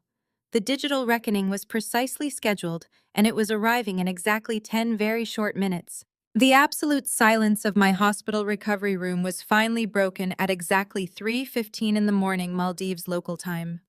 The bright digital display on my laptop screen had just clicked over, confirming the passage of those agonizingly slow final minutes, when the sudden harsh buzzing of my cell phone violently shattered the quiet tension. The screen lit up with a brilliant, blinding glow, casting long, harsh shadows across the sterile white sheets of my bed. It was an incoming FaceTime video call from my husband. I stared down at his name flashing across the glass screen, feeling the sharp, heavy thud of my own heartbeat pounding fiercely against my ribs. I did not immediately reach for the device. Instead, I sat perfectly still, allowing the device to vibrate loudly against the hard plastic tray table. I let it ring once. The shrill electronic chime echoed off the walls, drawing the immediate sharp attention of both Nicole and Andre. I let it ring a second time, allowing the agonizing suspense to build on his end of the connection. He was undoubtedly standing halfway across the world, staring at his own screen in a state of absolute pure terror, praying desperately that his reliable, obedient wife would pick up and instantly fix his catastrophic problem. I took one final, deep, calming breath, completely detaching myself from any lingering emotional connection to the man I had married. I was no longer his safety net or his financial savior. I was his executioner. With a smooth, deliberate motion, I reached out and swiped the green accept button on the screen, angling the camera perfectly so he could see the cold, clinical background of my hospital room. The video feed connected instantly, bridging the massive geographical gap between my sterile reality and his collapsing tropical fantasy. The trap had officially sprung, and the prey was now securely caught in the incredibly tight digital snare I had so meticulously constructed to ensure his total destruction. I stared directly into the camera lens, perfectly ready to watch the spectacular and devastating end of his world. Brandon's pale face immediately filled the glowing glass screen, and the sheer magnitude of his absolute panic was beautifully captured in high definition. He was sweating profusely, heavy drops of perspiration rolling down his forehead and soaking into the collar of his expensive designer polo shirt. His eyes were wide and frantic, darting wildly around his immediate surroundings. Through the camera lens, I could clearly see the background of the opulent resort lobby, a massive open-air architectural masterpiece featuring soaring bamboo ceilings and perfectly polished teak floors. However, the luxurious tropical ambiance was entirely shattered by the intense, chaotic scene unfolding directly behind his shoulder. My mother-in-law, Brenda, was standing near the grand mahogany reception desk, completely evaporated. She looked absolutely terrified, her face pale and drawn as she aggressively argued with a tall, incredibly stern-looking hotel night manager who was holding a thick stack of printed billing invoices. The manager's rigid posture and highly uncompromising expression made it abundantly clear that the luxury resort was treating them not as valued elite guests, but as severe flight risks. Brandon grabbed his phone with both hands, bringing the camera dangerously close to his flushed, panicked face. "Lauren," he gasped, his voice cracking with a high-pitched, desperate hysteria that I had never once heard from him before in all our years together. "What is going on? All of my credit cards are declining. Every single one of them is completely locked. The hotel is demanding $25,000 upfront in cash right this second because your corporate card was suddenly removed from the system file. They are literally holding our passports securely behind the front desk, and threatening to call the local island police if we do not produce a valid payment method immediately. You have to call your bank and fix this massive catastrophic misunderstanding right now before they actually arrest us. I could see the desperation swimming in his wide, frightened eyes as he pleaded for my rescue. I stared back at his trembling, desperate face, through the clear digital connection maintaining an expression of completely blank, unyielding indifference. I did not flinch or offer a single syllable of immediate comfort. The visual juxtaposition between the two of us was incredibly stark and entirely profound. On his end of the camera, there was absolute spiraling chaos fueled by sudden, severe financial ruin and the very real threat of international legal consequences. He was practically vibrating with pure, unadulterated terror, his entire privileged reality violently collapsing around him in a humid tropical lobby. On my end, there was nothing but a chilling, quiet serenity. I sat perfectly still in my sterile hospital bed, the soft, rhythmic breathing of our newborn son resting peacefully against my chest, serving as my only metronome. I projected the cold, calculated detachment of a seasoned auditor who had successfully balanced a highly complicated ledger, leaving zero room for any margin of error. Andre leaned forward slightly in his vinyl chair, gripping the armrests tightly as he silently watched the magnificent destruction unfold on the screen. Nicole stood perfectly still beside my bed, her protective gaze locked onto the man who had so callously abandoned us just 24 hours ago. Brandon frantically wiped the sweat from his eyes entirely, unable to comprehend my absolute silence. He expected me to jump into action, to frantically dial the banking executives and rapidly deploy my corporate resources to rescue him from the catastrophic consequences of his own arrogant theft. He genuinely believed his obedient, supportive wife would blindly save him without asking a single question. He was entirely and completely wrong. My chilling serenity securely set the ultimate stage for the final, inescapable climax. The trap was locked and the heavy blade was finally ready to drop. "Lauren, please, you have to call the regional director right now," Brandon begged, his voice escalating into a frantic shriek that echoed across the expansive resort lobby. "You know the banking executives personally. Just tell them this is a huge mistake and authorize a temporary lift on the fraud alert so I can clear this immediate invoice. They are going to throw my parents out into the street." I held the phone steady, maintaining a perfectly level gaze as I watched his total desperation unfold. "I did call the regional director, Brandon," I replied, my voice echoing with icy precision through the quiet hospital room. "I called him specifically to report the $85,000 you systematically stole from our newborn baby's maternity fund." I watched the color rapidly drain from his already pale face as the crushing realization hit him. His eyes darted nervously as his brain scrambled to comprehend the magnitude of his exposure. "And I also made sure to report the highly illegal $50,000 home equity line of credit you attempted to open," I continued, mercilessly driving the final nail into his financial coffin. "The bank flagged your forged digital signature immediately, since you carelessly linked my corporate financial profile to authorize the wire transfers for your parents. Florida condominium remortgage, you officially crossed a very severe boundary. I do not handle international wire fraud investigations, Brandon. The Federal Bureau of Investigation handles wire fraud, and the bank has already submitted their entire digital evidence log directly to the authorities. You did not just steal from your family. You deliberately committed federal financial crimes to pay for your luxury vacation." His jaw dropped open as the absolute reality of his criminal liability crashed down upon him, crushing his arrogant facade into dust. He stood completely frozen, unable to form a single coherent sentence, as his entire privileged world rapidly disintegrated before his very eyes, leaving him stranded and exposed. He suddenly realized the scope of his monumental failure, knowing he could never outsmart a forensic auditor. Suddenly, Brenda violently shoved her son aside, forcing her furious face into the camera frame. Her perfectly manicured aristocratic image was entirely gone, replaced by the frantic rage of a woman losing control of her fabricated high society status. "You ungrateful brat!" she screamed, her shrill voice slicing through the audio connection. fix this treating us like common criminals. They are threatening to call the local island police and have us arrested for defrauding a luxury property. You are tearing this family apart over a simple misunderstanding. I looked at the woman who had spent years making me feel completely worthless, who had actively coached my husband to siphon away my hard-earned money to bail out his degenerate brother. A faint, cold smile slowly touched the corners of my mouth. I leaned slightly forward, bringing my face closer to the screen so she could see the absolute lack of mercy in my eyes. You wanted a peaceful family vacation completely without the heavy burden of a crying infant, Brenda, I said, quoting the exact toxic text message she had sent to Brandon just hours earlier.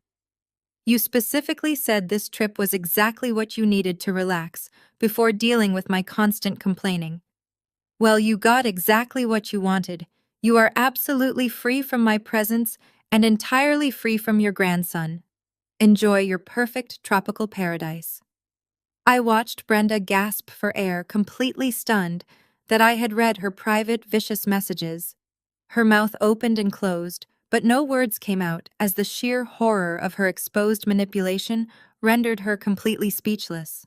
Beside me, Andre let out a low rumble of dark satisfaction, perfectly content to watch the arrogant woman finally face the severe consequences of her own ruthless greed. She had demanded a child-free luxury getaway, and I had simply obliged her request by cutting off the very financial lifeline that made her arrogant lifestyle possible.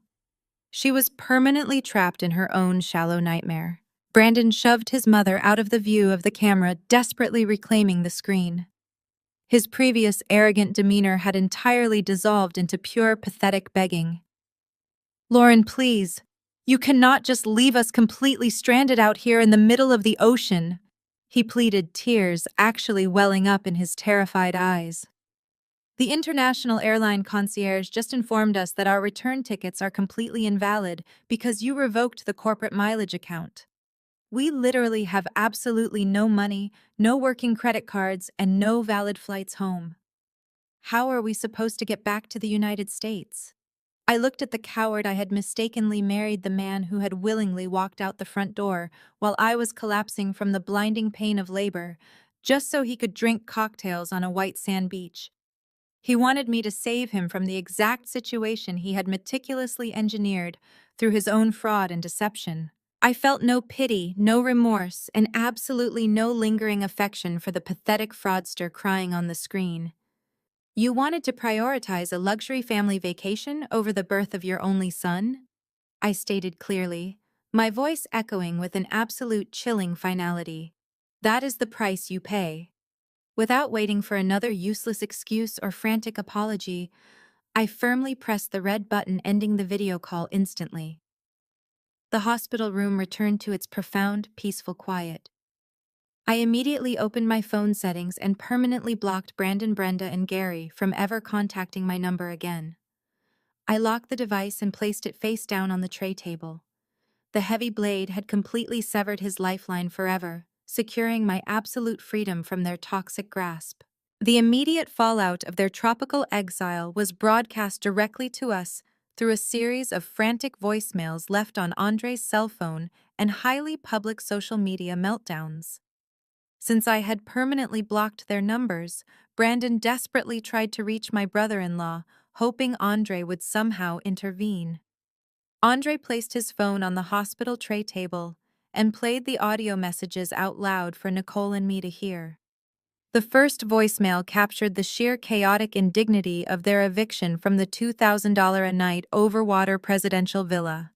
Through the distorted audio connection, we could hear the heavy thumping of expensive luggage rolling roughly across the wooden boardwalks. Resort security guards had officially arrived at their pristine suite, demanding immediate departure since the massive bill remained unpaid. Brandon's voice was breathless and panicked as he pleaded with Andre to wire them emergency funds. He described how the uncompromising security staff stood over them with crossed arms, actively rushing them to pack their designer clothes into their suitcases. The second voicemail was recorded an hour later, featuring the harsh background noise of the humid outdoor reception area. Brenda could be heard weeping loudly in the background, complaining bitterly about the suffocating tropical heat ruining her blowout.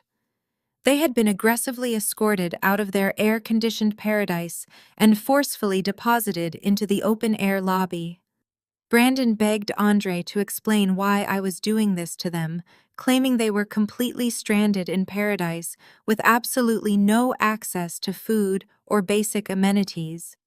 He painted a pathetic picture of his arrogant family, reduced to sitting miserably on their stacked Louis Vuitton luggage, sweating profusely in the oppressive island humidity. A quick search of the resort's location tag on Instagram revealed a public video capturing the exact moment of their eviction. The short clip showed Brandon frantically waving his useless credit cards at the hotel staff, while Gary pointed his finger at a security guard. The pristine turquoise ocean sparkled beautifully behind them, serving as the ultimate mocking backdrop to their sudden devastating homelessness. They were trapped, with actively defrauding a luxury international hospitality property. The toxic family dynamic rapidly collapsed into sheer internal cannibalism. The third voicemail Andre played for us was entirely dominated by the sound of vicious infighting. The mask of wealthy, sophisticated unity had completely melted away under the intense pressure of impending arrest. Gary was screaming at the top of his lungs, his voice cracking with unhinged rage as he viciously attacked his own son. He completely berated Brandon for foolishly dragging them into this massive, fraudulent scheme and utterly failing to control his own wife. "You promised me she would just pay the bill, you incompetent fool, Gary," bellowed into the background of the audio recording.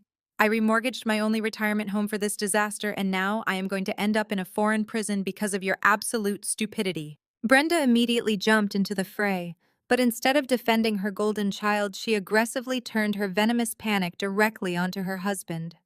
She shrieked that a real man would always have emergency cash reserves securely hidden away for situations exactly like this. She viciously blamed Gary for his previous failed business ventures, claiming his lifelong financial incompetence was the absolute sole reason they were currently suffering such a profound public embarrassment. The audio captured the stunning reality of their shallow existence. They were a family entirely bound together by shared greed and malicious manipulation, rather than any actual loyalty or love. The moment the stolen money ran out, they instantly violently tore each other to shreds, attempting to save themselves from the legal consequences. Brandon sobbed into the phone receiver, desperately begging Andre to just send $10,000 to appease the angry hotel management and stop them from calling the local authorities. He was absolutely terrified, crying that the resort manager had already dialed the police precinct and local officers were currently en route to the massive open-air lobby to arrest them all right now without any delay whatsoever, entirely permanently today. The ultimate public humiliation unfolded in full view of the resort's elite clientele. Another wealthy tourist on vacation had recognized the escalating drama in the lobby and began live streaming the incredibly pathetic spectacle directly to a popular travel forum. We watched the high-definition video from the quiet comfort of my hospital room. The local island police had officially arrived, stepping into the luxury reception area in crisp uniforms. The stern hotel manager stood beside them, holding the massive unpaid invoice. To completely avoid being handcuffed and physically dragged to a foreign jail cell for blatant hotel fraud, the high-class family was violently forced to liquidate their remaining personal assets, right there on the spot. The video showed Brandon with trembling hands, slowly unbuckling the heavy gold Rolex from his wrist, the very same watch his mother had bought him to celebrate his unearned promotion. He handed the expensive timepiece over to the uncompromising manager. Gary was forced to surrender his platinum wedding band and his premium diamond-encrusted cufflinks. Brenda wept hysterically, clutching her chest as she was ordered to unfasten her precious diamond tennis bracelet and securely hand over her vintage pearl earrings. The wealthy elite tourists lounging nearby in their pristine white resort wear watched the entire degrading transaction with absolute disgusted fascination. The family that had so arrogantly prided themselves on their superior social status was now publicly stripping off their jewelry, like desperate criminals paying a ransom just to cover the extensive room damages and the exorbitant unpaid nightly rate. They were left with absolutely nothing but the sweaty, wrinkled clothes on their backs and the stark, terrifying realization that their luxurious tropical paradise had officially transformed into a completely humiliating, inescapable nightmare that would permanently ruin their arrogant, entitled lives forever today. With his designer jewelry surrendered and the immediate threat of a foreign jail cell temporarily paused, the crushing reality of their complete geographical isolation finally set in. Brandon was entirely stranded on an island thousands of miles away from the United States with absolutely zero means of securing safe passage back. His smartphone had lost cellular service hours ago when his primary carrier shut off the deeply overdrawn international data plan. Desperate and completely cornered, he approached the stern hotel manager and humiliated himself further by begging to borrow the resort's official lobby telephone.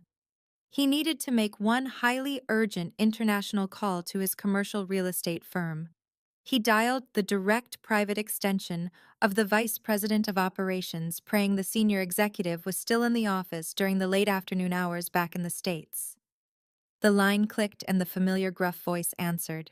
Brandon gripped the heavy plastic receiver with shaking, sweaty hands and immediately launched into a frantic, pathetic explanation. He completely omitted the massive fraud and the stolen corporate perks, instead weaving a fabricated tale of sudden severe banking errors and unexpected extreme travel emergencies.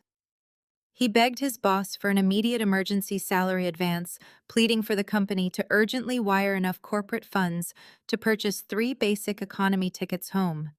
He promised to work double shifts and forfeit his entire annual bonus just to secure the crucial cash transfer, ultimate clemency, and immediate financial rescue. He genuinely expected the firm to blindly protect their investment in his career and wire the desperate funds directly to the hotel concierge without asking any difficult questions. He held his breath waiting for his powerful boss to offer a swift corporate bailout today. The heavy silence on the other end of the international connection was absolutely deafening. When the vice president of operations finally spoke, his voice was completely devoid of any professional warmth or standard corporate courtesy. It was incredibly cold, slicing through the static of the long-distance line with lethal precision. "You have an incredible amount of nerve calling this office to ask for company money, Brandon." The senior executive growled, his anger completely unfiltered. "You looked me directly in the eye yesterday and submitted falsified emergency leave paperwork claiming your wife had suffered a massive catastrophic hemorrhage during childbirth. You explicitly told the Human Resources Department that she was fighting for her life on a ventilator in the intensive care unit. We authorized a fully paid emergency leave of absence because we genuinely believed you were enduring an unimaginable family tragedy." Brandon tried to stammer out a pathetic defense, but the executive immediately cut him off, shutting down the lies completely. "Do not even attempt to speak right now," the boss roared, making Brandon physically flinch back from the receiver. "Your wife contacted me directly this afternoon. She forwarded a beautiful photograph of herself and your perfectly healthy newborn son recovering wonderfully in the maternity ward. Furthermore, she generously provided this office with the geotagged social media picture of you drinking premium margaritas on a luxury beach alongside your parents. The sheer sociopathic audacity required to use your wife's supposed near-death experience to scam this company out of paid vacation, ethical breaches, and deliberate employee fraud." Brandon gripped the front desk, gasping for air as his professional world violently crumbled. "You told us your wife was on life support while you were drinking on a beach," the executive stated with absolute chilling finality. "You are officially fired for gross misconduct, effective immediately. The Human Resources Department is mailing your formal termination papers and your final heavily penalized paycheck to your home address right now. We are also legally reporting your fabricated medical claims to the State Labor Board for severe benefits fraud. Do not ever attempt to contact this firm, me, or any of our employees ever again." The line went completely dead, emitting a harsh dial tone that echoed loudly in Brandon's ear. The heavy plastic receiver slowly slipped from Brandon's trembling fingers, clattering loudly against the polished mahogany reception desk. His physical body simply gave out under the crushing astronomical weight of his absolute failure. His knees completely buckled, and he violently collapsed directly onto the pristine hardwood floor of the open-air lobby. He sat there in a pathetic heap, pulling his knees tightly to his chest while gasping for oxygen in the humid tropical air. The grand, majestic illusion of his highly successful, privileged existence was now entirely and permanently shattered into microscopic pieces. He possessed absolutely no job to return to, having completely destroyed a lucrative real estate career through his own sociopathic deception. He possessed absolutely no money, having deliberately stolen from his newborn son, only to have his entire financial network completely frozen by fierce federal investigators. He possessed absolutely no wife, having callously abandoned the one highly intelligent woman who had actively built and managed the successful foundation floor of a foreign hotel lobby, facing a massive incoming federal wire fraud investigation. Brenda and Gary stared down at their broken, weeping golden child, finally realizing the total devastating reality of their situation. There was no hidden safety net left to catch them, and no working-class daughter-in-law left to ruthlessly exploit. They were entirely stranded, entirely broke, and entirely ruined. I watched the final moments of the live stream before the wealthy tourist ended the broadcast, feeling a profound, absolute sense of total closure. The brutal, meticulous execution of my plan was completely finished, leaving them in a hell of their own making. My vengeance was now utterly and flawlessly complete today. With absolutely no money remaining, and the local island police officially threatening them with imminent arrest for defrauding a luxury hospitality property, Brandon was violently forced to swallow every single ounce of his massive ego. He dragged himself to the small administrative office near the resort lobby and utilized a landline to contact the United States Embassy. The arrogant real estate executive, who had confidently stolen $85,000 to fund a tropical fantasy, was now reduced to practically begging a highly skeptical consular officer for a government bailout. The embassy staff treated him exactly like a reckless, irresponsible backpacker, loudly explaining the strict, humiliating terms of an emergency repatriation loan. Brandon had to sign binding federal promissory notes guaranteeing the immediate repayment of the travel funds upon returning to American soil, adding yet another layer of massive, inescapable debt to his completely ruined financial profile. Because the emergency loan only covered the absolute bare minimum required for secure international transit, the embassy booked the family on the absolute cheapest, most punishing flight itinerary physically available on the global network. There were absolutely no direct flights, no comfortable premium economy upgrades, and certainly no luxurious airport lounges to hide in. Their grueling route back to the United States required 3 separate massive layovers in highly congested regional airports, including a devastating 14-hour wait on hard plastic chairs in a freezing terminal. They were violently stripped of their priority boarding passes and forcefully shoved into the absolute lowest tier of standard commercial travel. The family that had proudly paraded their stolen wealth just 48 hours earlier was now helplessly clutching basic economy boarding passes, completely trapped by their own spectacular failure. Gary stared blankly at the harsh fluorescent lighting of the departure gate, while Brenda hyperventilated into a crumpled paper napkin, completely refusing to accept her new reality. Brandon simply stared at the floor, entirely unable to process the severe magnitude of the nightmare he had actively chosen to create. The deeply humiliating journey back to their completely ruined lives had officially commenced. The return journey instantly transformed into an excruciating 40-hour psychological and physical nightmare. Brandon, Brenda, and Gary were brutally crammed into the absolute worst middle seats positioned directly next to the foul-smelling airplane bathrooms at the very back of the commercial aircraft. They were entirely unwashed, severely sleep-deprived, and completely unable to change out of the lightweight tropical resort clothing they had worn during their sudden eviction. The thin linen shirts and bright floral dresses that looked so incredibly chic on a white sand beach now offered absolutely zero protection against the freezing recycled air of the massive cabin. Brenda shivered violently, wrapping her bare facade was entirely broken into microscopic pieces. She wept continuously for the entire duration of the marathon flight, her expensive designer makeup heavily smeared in dark, chaotic circles around her completely bloodshot eyes. She loudly blamed Gary for his financial incompetence and bitterly cursed Brandon for getting caught completely ignoring her own massive role in orchestrating the vicious theft. The other exhausted passengers glared at them with severe annoyance, entirely unsympathetic to the wailing woman in the ruined silk dress. Instead of the gourmet chef-prepared meals and unlimited premium champagne they had arrogantly anticipated, they were served incredibly bland, stale microwave dinners in small tin-foil containers. Gary ate his mushy pasta in complete stony silence, his jaw tightly clenched as he forcefully processed the total catastrophic loss of his Florida retirement home. Brandon sat wedged tightly between two angry strangers, staring blankly at the tiny scratched seatback screen directly in front of his face. The agonizing lack of legroom, the constant loud crying of tired infants, and the overwhelming smell of jet fuel forced him to endure every single agonizing second of his brutal punishment.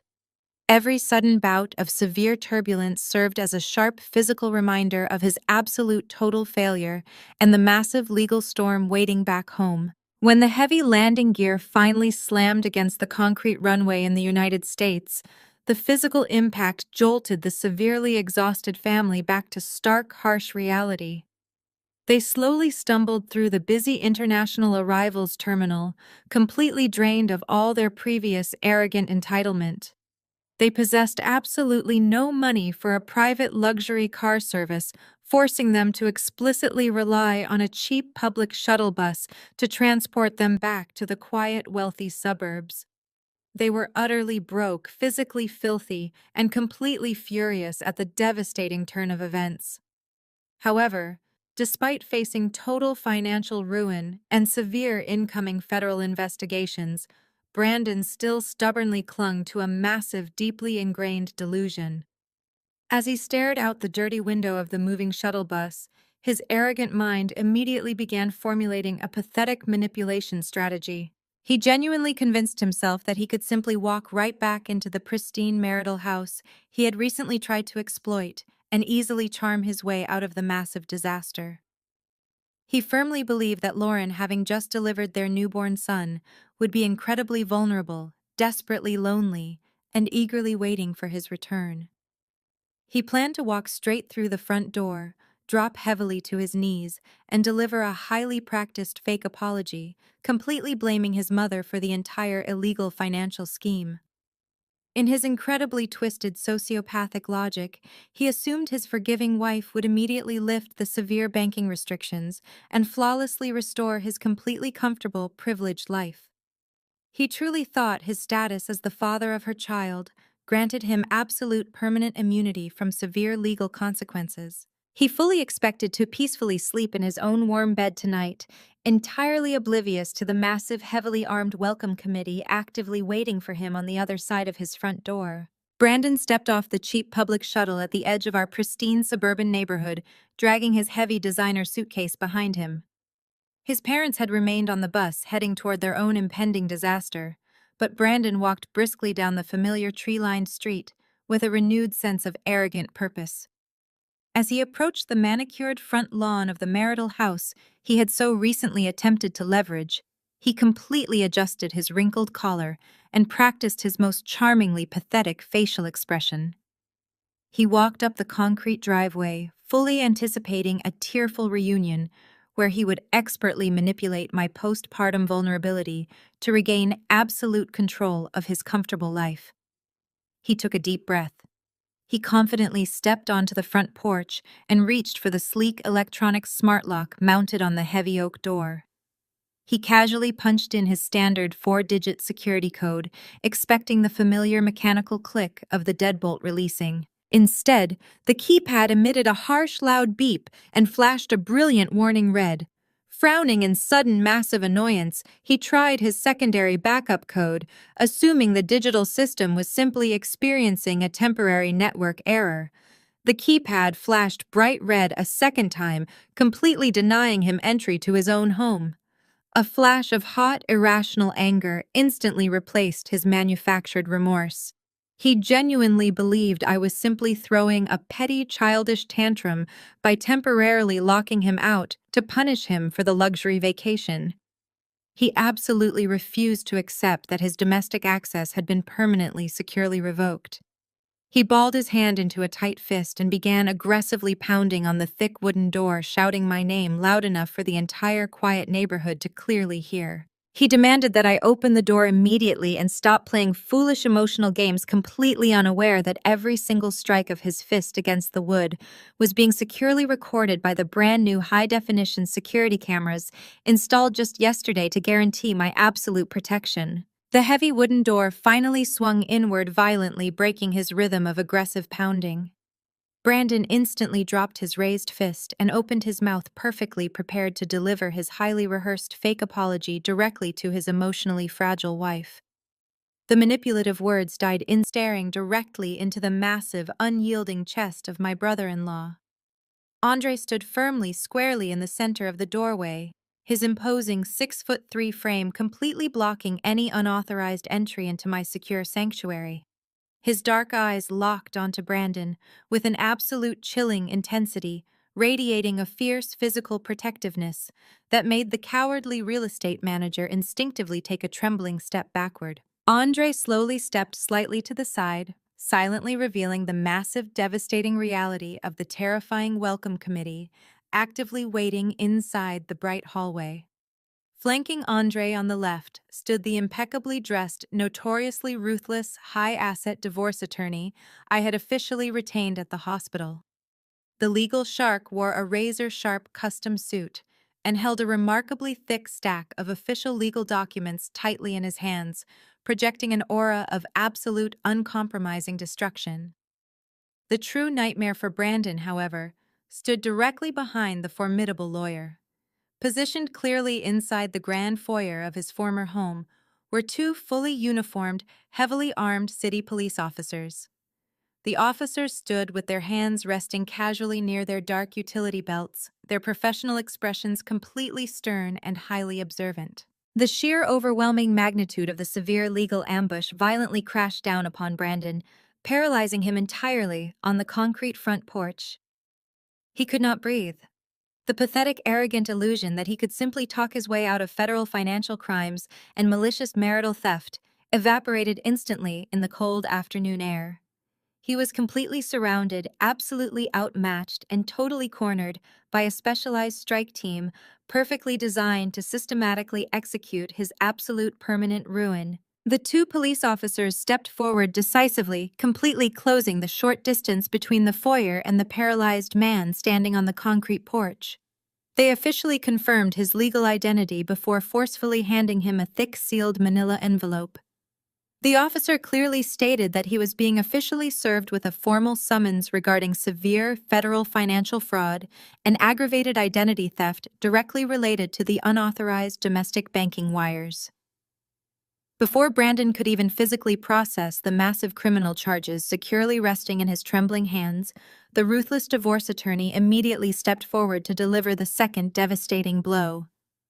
The lawyer aggressively slapped a second heavy stack of documents directly against Brandon's chest, forcing him to instinctively grab them. He coldly informed the ruined executive that he was officially served with comprehensive divorce filings, full termination of parental rights, and an immediate emergency protective order, legally banning him from coming within 500 feet of me or my son ever again. Brandon stood completely, utterly broken under the astronomical weight of the severe legal papers, physically shaking as he stared blankly at the badge numbers and official court seals verifying his total permanent destruction. He opened his mouth to weakly protest, to desperately beg for a chance to just speak with me, but Andre immediately shut him down entirely. My brother-in-law stepped aggressively forward, towering over the pathetic, shivering fraudster, casting a massive, dark shadow completely over him. Andre looked down with absolute disgusted authority and delivered the final, undeniable knockout blow with chilling, precise clarity. You have exactly 5 minutes to grab your golf clubs from the garage before I physically throw you off this property permanently. Andre growled his deep voice, promising absolute swift violence if his exact orders were ignored. Your time starts right now. In the ensuing months, the heavy wheels of justice ground forward with absolute ruthless efficiency, ensuring that karma completely collected every single one of its outstanding debts. Gary and Brenda had arrogantly assumed their social status would somehow shield them from the catastrophic fallout of their malicious luxury vacation. But the severe federal reality quickly shattered their comfortable retirement. Because Brandon had illegally tied the international wire transfers to their property to secure the massive cash infusion, the banking institution immediately moved to aggressively recover the fraudulent debt. The $50,000 loan they had secretly taken out morphed into a massive financial anchor, dragging them straight down to the bottom of the ocean. Facing imminent foreclosure and the terrifying threat of being named as active co-conspirators in a federal wire fraud investigation, they were violently forced to liquidate their precious Florida condominium. Due to the extreme urgency of the mandatory legal repayment window, they had absolutely zero leverage to negotiate a fair market price. They sold the beautiful beachfront property at a massive, devastating loss, completely wiping out the majority of their lifelong savings in a single afternoon. However, the financial bleeding did not stop with the immediate bank repayment. Because Brandon was facing severe federal charges, he required an incredibly expensive criminal defense attorney to keep him out of a federal penitentiary. Gary and Brenda were forcefully required to empty their remaining depleted retirement accounts to pay the exorbitant legal retainer for their disgraced golden boy. The extravagant, wealthy lifestyle they had so proudly paraded in front of me for years vanished entirely. They were immediately reduced to renting a tiny, dilapidated... Toxic, greedy obsession with maintaining an aristocratic facade had ultimately cost them every single valuable asset they possessed, leaving them entirely broke and utterly humiliated. They had traded their entire financial security just to enjoy a few fleeting days drinking cocktails on a tropical beach. The absolute destruction of Brandon's privileged life was even more spectacular and permanently irreversible. Despite the massive fortune his parents desperately drained to secure him top-tier legal representation, the digital paper trail I had meticulously provided to the authorities was entirely flawless and completely undeniable. Brandon was officially convicted of federal wire fraud and aggravated identity theft in federal court. Through a highly restrictive plea deal, he narrowly managed to avoid serving hard time in a federal prison cell, but his ultimate punishment was incredibly severe. The presiding judge handed him 5 grueling years of strict, supervised probation alongside a massive, unyielding restitution order.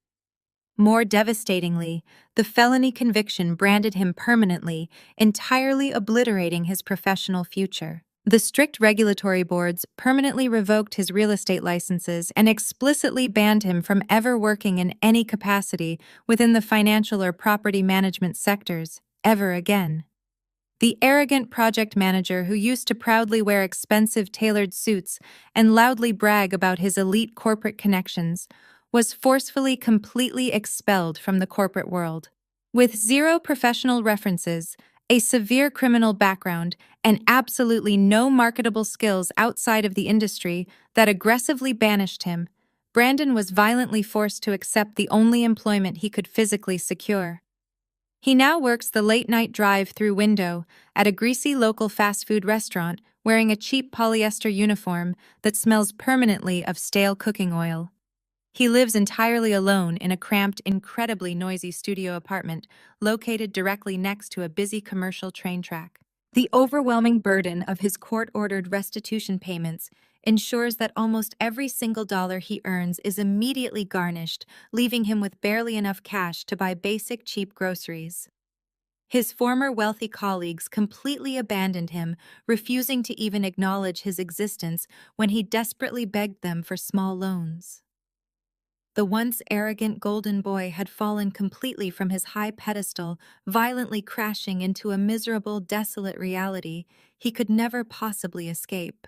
Despite the absolute finality of their massive legal and financial ruin, Brenda still stubbornly attempted to employ her manipulative tactics one final pathetic time. Exactly 4 months after the dramatic ambush at my front door, a thick, heavily perfumed envelope arrived at my corporate office. Inside was a long, rambling, handwritten letter from my former mother-in-law, entirely saturated with fake tears and aggressive victim blaming. She completely ignored the massive financial fraud and the sheer cruelty of abandoning a woman in active labor, choosing instead to portray herself as a heartbroken, tragic grandmother. She desperately begged for a chance to finally meet her precious grandson, claiming that true family should always forgive each other and that keeping an innocent child away from his loving grandparents was an exceptionally cruel punishment. She genuinely believed she could still weaponize my basic human decency to regain a tiny foothold in my highly successful, peaceful life. I did not shed a single tear, and I certainly did not draft an emotional response. I simply scanned the pathetic letter and securely forwarded the digital file directly to my delivered a severe, highly aggressive cease and desist order via certified mail straight to her miserable new apartment. The legal document explicitly threatened immediate police action and severe harassment charges if she or any member of her ruined family ever attempted to contact me, my son, or my extended family ever again in any capacity. The heavy iron door slammed completely shut, permanently, sealing them out of our bright future. The toxic, manipulative noise that had heavily polluted my life for years was finally completely silenced, leaving behind nothing but pure, unadulterated peace and total, absolute freedom today. Exactly 1 year after the dark, chaotic nightmare of my delivery day, my everyday reality has transformed into something incredibly beautiful and remarkably peaceful. The scene in my new spacious backyard on a brilliant sunny Saturday afternoon is the absolute perfect picture of joy and stability. The warm, golden sunlight filters beautifully through the large oak trees, casting a vibrant glow across the freshly cut green grass. The rich, savory scent of marinated steaks and roasted vegetables fills the crisp, clean air. Nicole stands confidently at the massive stainless steel gas grill, expertly flipping the food while laughing loudly at a joke her husband just made. Andre is standing a few feet away, looking completely relaxed, in a simple cotton shirt and denim shorts. His broad, incredibly strong shoulders currently serve as the ultimate playground for my thriving 1-year-old son. My baby boy throws his head back and lets out a bright, echoing belly laugh as Andre bounces him securely up and down. The sound of my child's pure, unadulterated joy rings clearly across the private, fenced yard, completely erasing any lingering shadows from our turbulent beginning. Andre holds his tiny hands with immense, gentle care, proving that absolute physical strength is best utilized to protect and uplift the most vulnerable among us. Watching the massive, successful auto shop owner melt into a puddle of smiles for his nephew fills my heart with a profound, overwhelming warmth. This beautiful house represents a completely fresh start, safely purchased entirely under my own name, using the clean, undisputed assets I aggressively protected from my fraudulent ex-husband. There are absolutely no forged documents hiding in the shadows, no toxic in-laws demanding expensive catering, and no cowardly partners planning luxury escapes. There is only the bright, constant, comforting presence of people who genuinely, deeply love each other endlessly. I stand comfortably on the wooden deck, holding a glass of iced tea, soaking in the beautiful symphony of my sister's laughter and my son's happy squeals. This is exactly what a true, healthy home is supposed to look like and feel like. I take a step back, leaning comfortably against the sturdy wooden railing of my deck to observe the wonderful people who saved me. As I watch Nicole playfully toss a bright red plastic ball toward Andre and my cheering son, a deep, powerful realization washes over me. For many years, I genuinely believed that family was strictly defined by biology or legally bound by a formal marriage certificate. I had allowed myself to be repeatedly mistreated and financially exploited because I thought enduring a toxic dynamic was just the normal price of keeping a household together. I thought putting up with arrogant, selfish in-laws and a cowardly, manipulative partner was exactly what a dedicated wife was supposed to do. I was entirely wrong. Family is not determined by shared genetics or signed legal contracts stored in a county courthouse. True family is absolutely defined by the people who firmly stand outside your hospital room door, like an impenetrable fortress, when you are screaming in the blinding pain of labor. Family is defined by the individuals who fiercely hold the line when the rest of the world selfishly turns its back on you. It is the sister who sprints through clinical corridors to wipe the cold sweat from your forehead. It is the brother-in-law who furiously guards your sanctuary and expertly connects you with the legal weapons needed to protect your newborn child. Looking at them now, I understand that my wealth is no longer measured by the corporate accounts I audit or the significant offshore trust funds I successfully seized back from a criminal. My true astronomical wealth is measured entirely by the unwavering loyalty of the people standing in my backyard right now.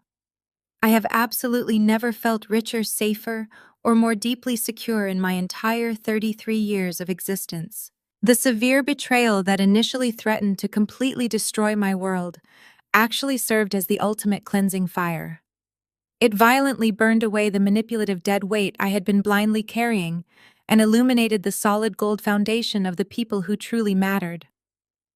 I do not miss the fake luxury vacations or the constant exhausting anxiety of wondering when the next financial scam would drop. I trade all of that superficial glamour for this quiet, honest peace every single time.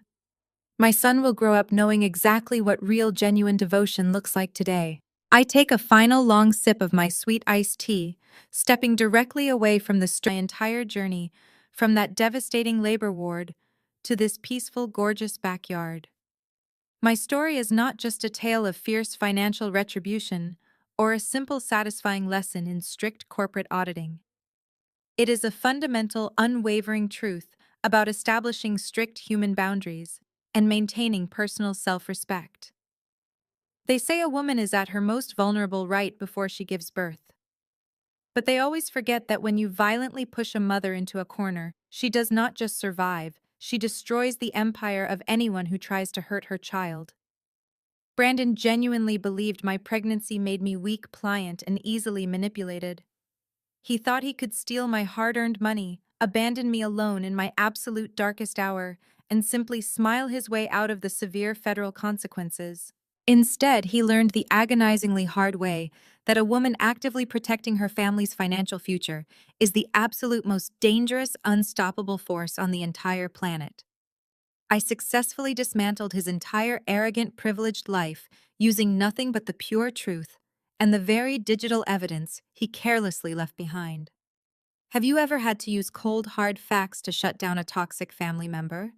Drop your personal story in the comments below right now and do not forget to subscribe for even more. The unforgettable story of Lauren's harrowing yet triumphant journey offers a profound lesson on the true nature of family and the vital importance of self-reliance. Often society conditions us to believe that family is an unbreakable bond forged solely by blood or legal marriage certificates. We are taught to endure toxic behavior, financial exploitation, or emotional abandonment simply to keep the peace and maintain a picturesque, perfect facade. However, Lauren's experience violently shatters this illusion, revealing that genuine family is defined entirely by loyalty, presence, and unwavering support during our most vulnerable moments. When Lauren was left to face childbirth alone, abandoned by a selfish husband and exploited by greedy in-laws, she did not crumble into the role of a helpless victim. Instead, she recognized that her husband's cowardice was not a reflection of her worth, but a stark exposure of his own character. The profound lesson here is that we must ruthlessly evaluate the people we allow into our inner circle. The individuals who stand by you like a fortress when the world turns its back, just as Andre and Nicole did, are the ones who truly deserve your devotion. Furthermore, the narrative powerfully illustrates that setting ironclad boundaries is not an act of cruelty, but a necessary mechanism for survival and self-respect. By utilizing her intellect, emotional control, and professional skills to dismantle her husband's fraudulent empire, Lauren proved that standing up for oneself is the ultimate form of protection. We must learn to permanently stop offering endless grace to those who intentionally and repeatedly cause us harm. Please evaluate the relationships in your life today and actively choose to invest your valuable energy only in the people who truly show up for you when it really matters most.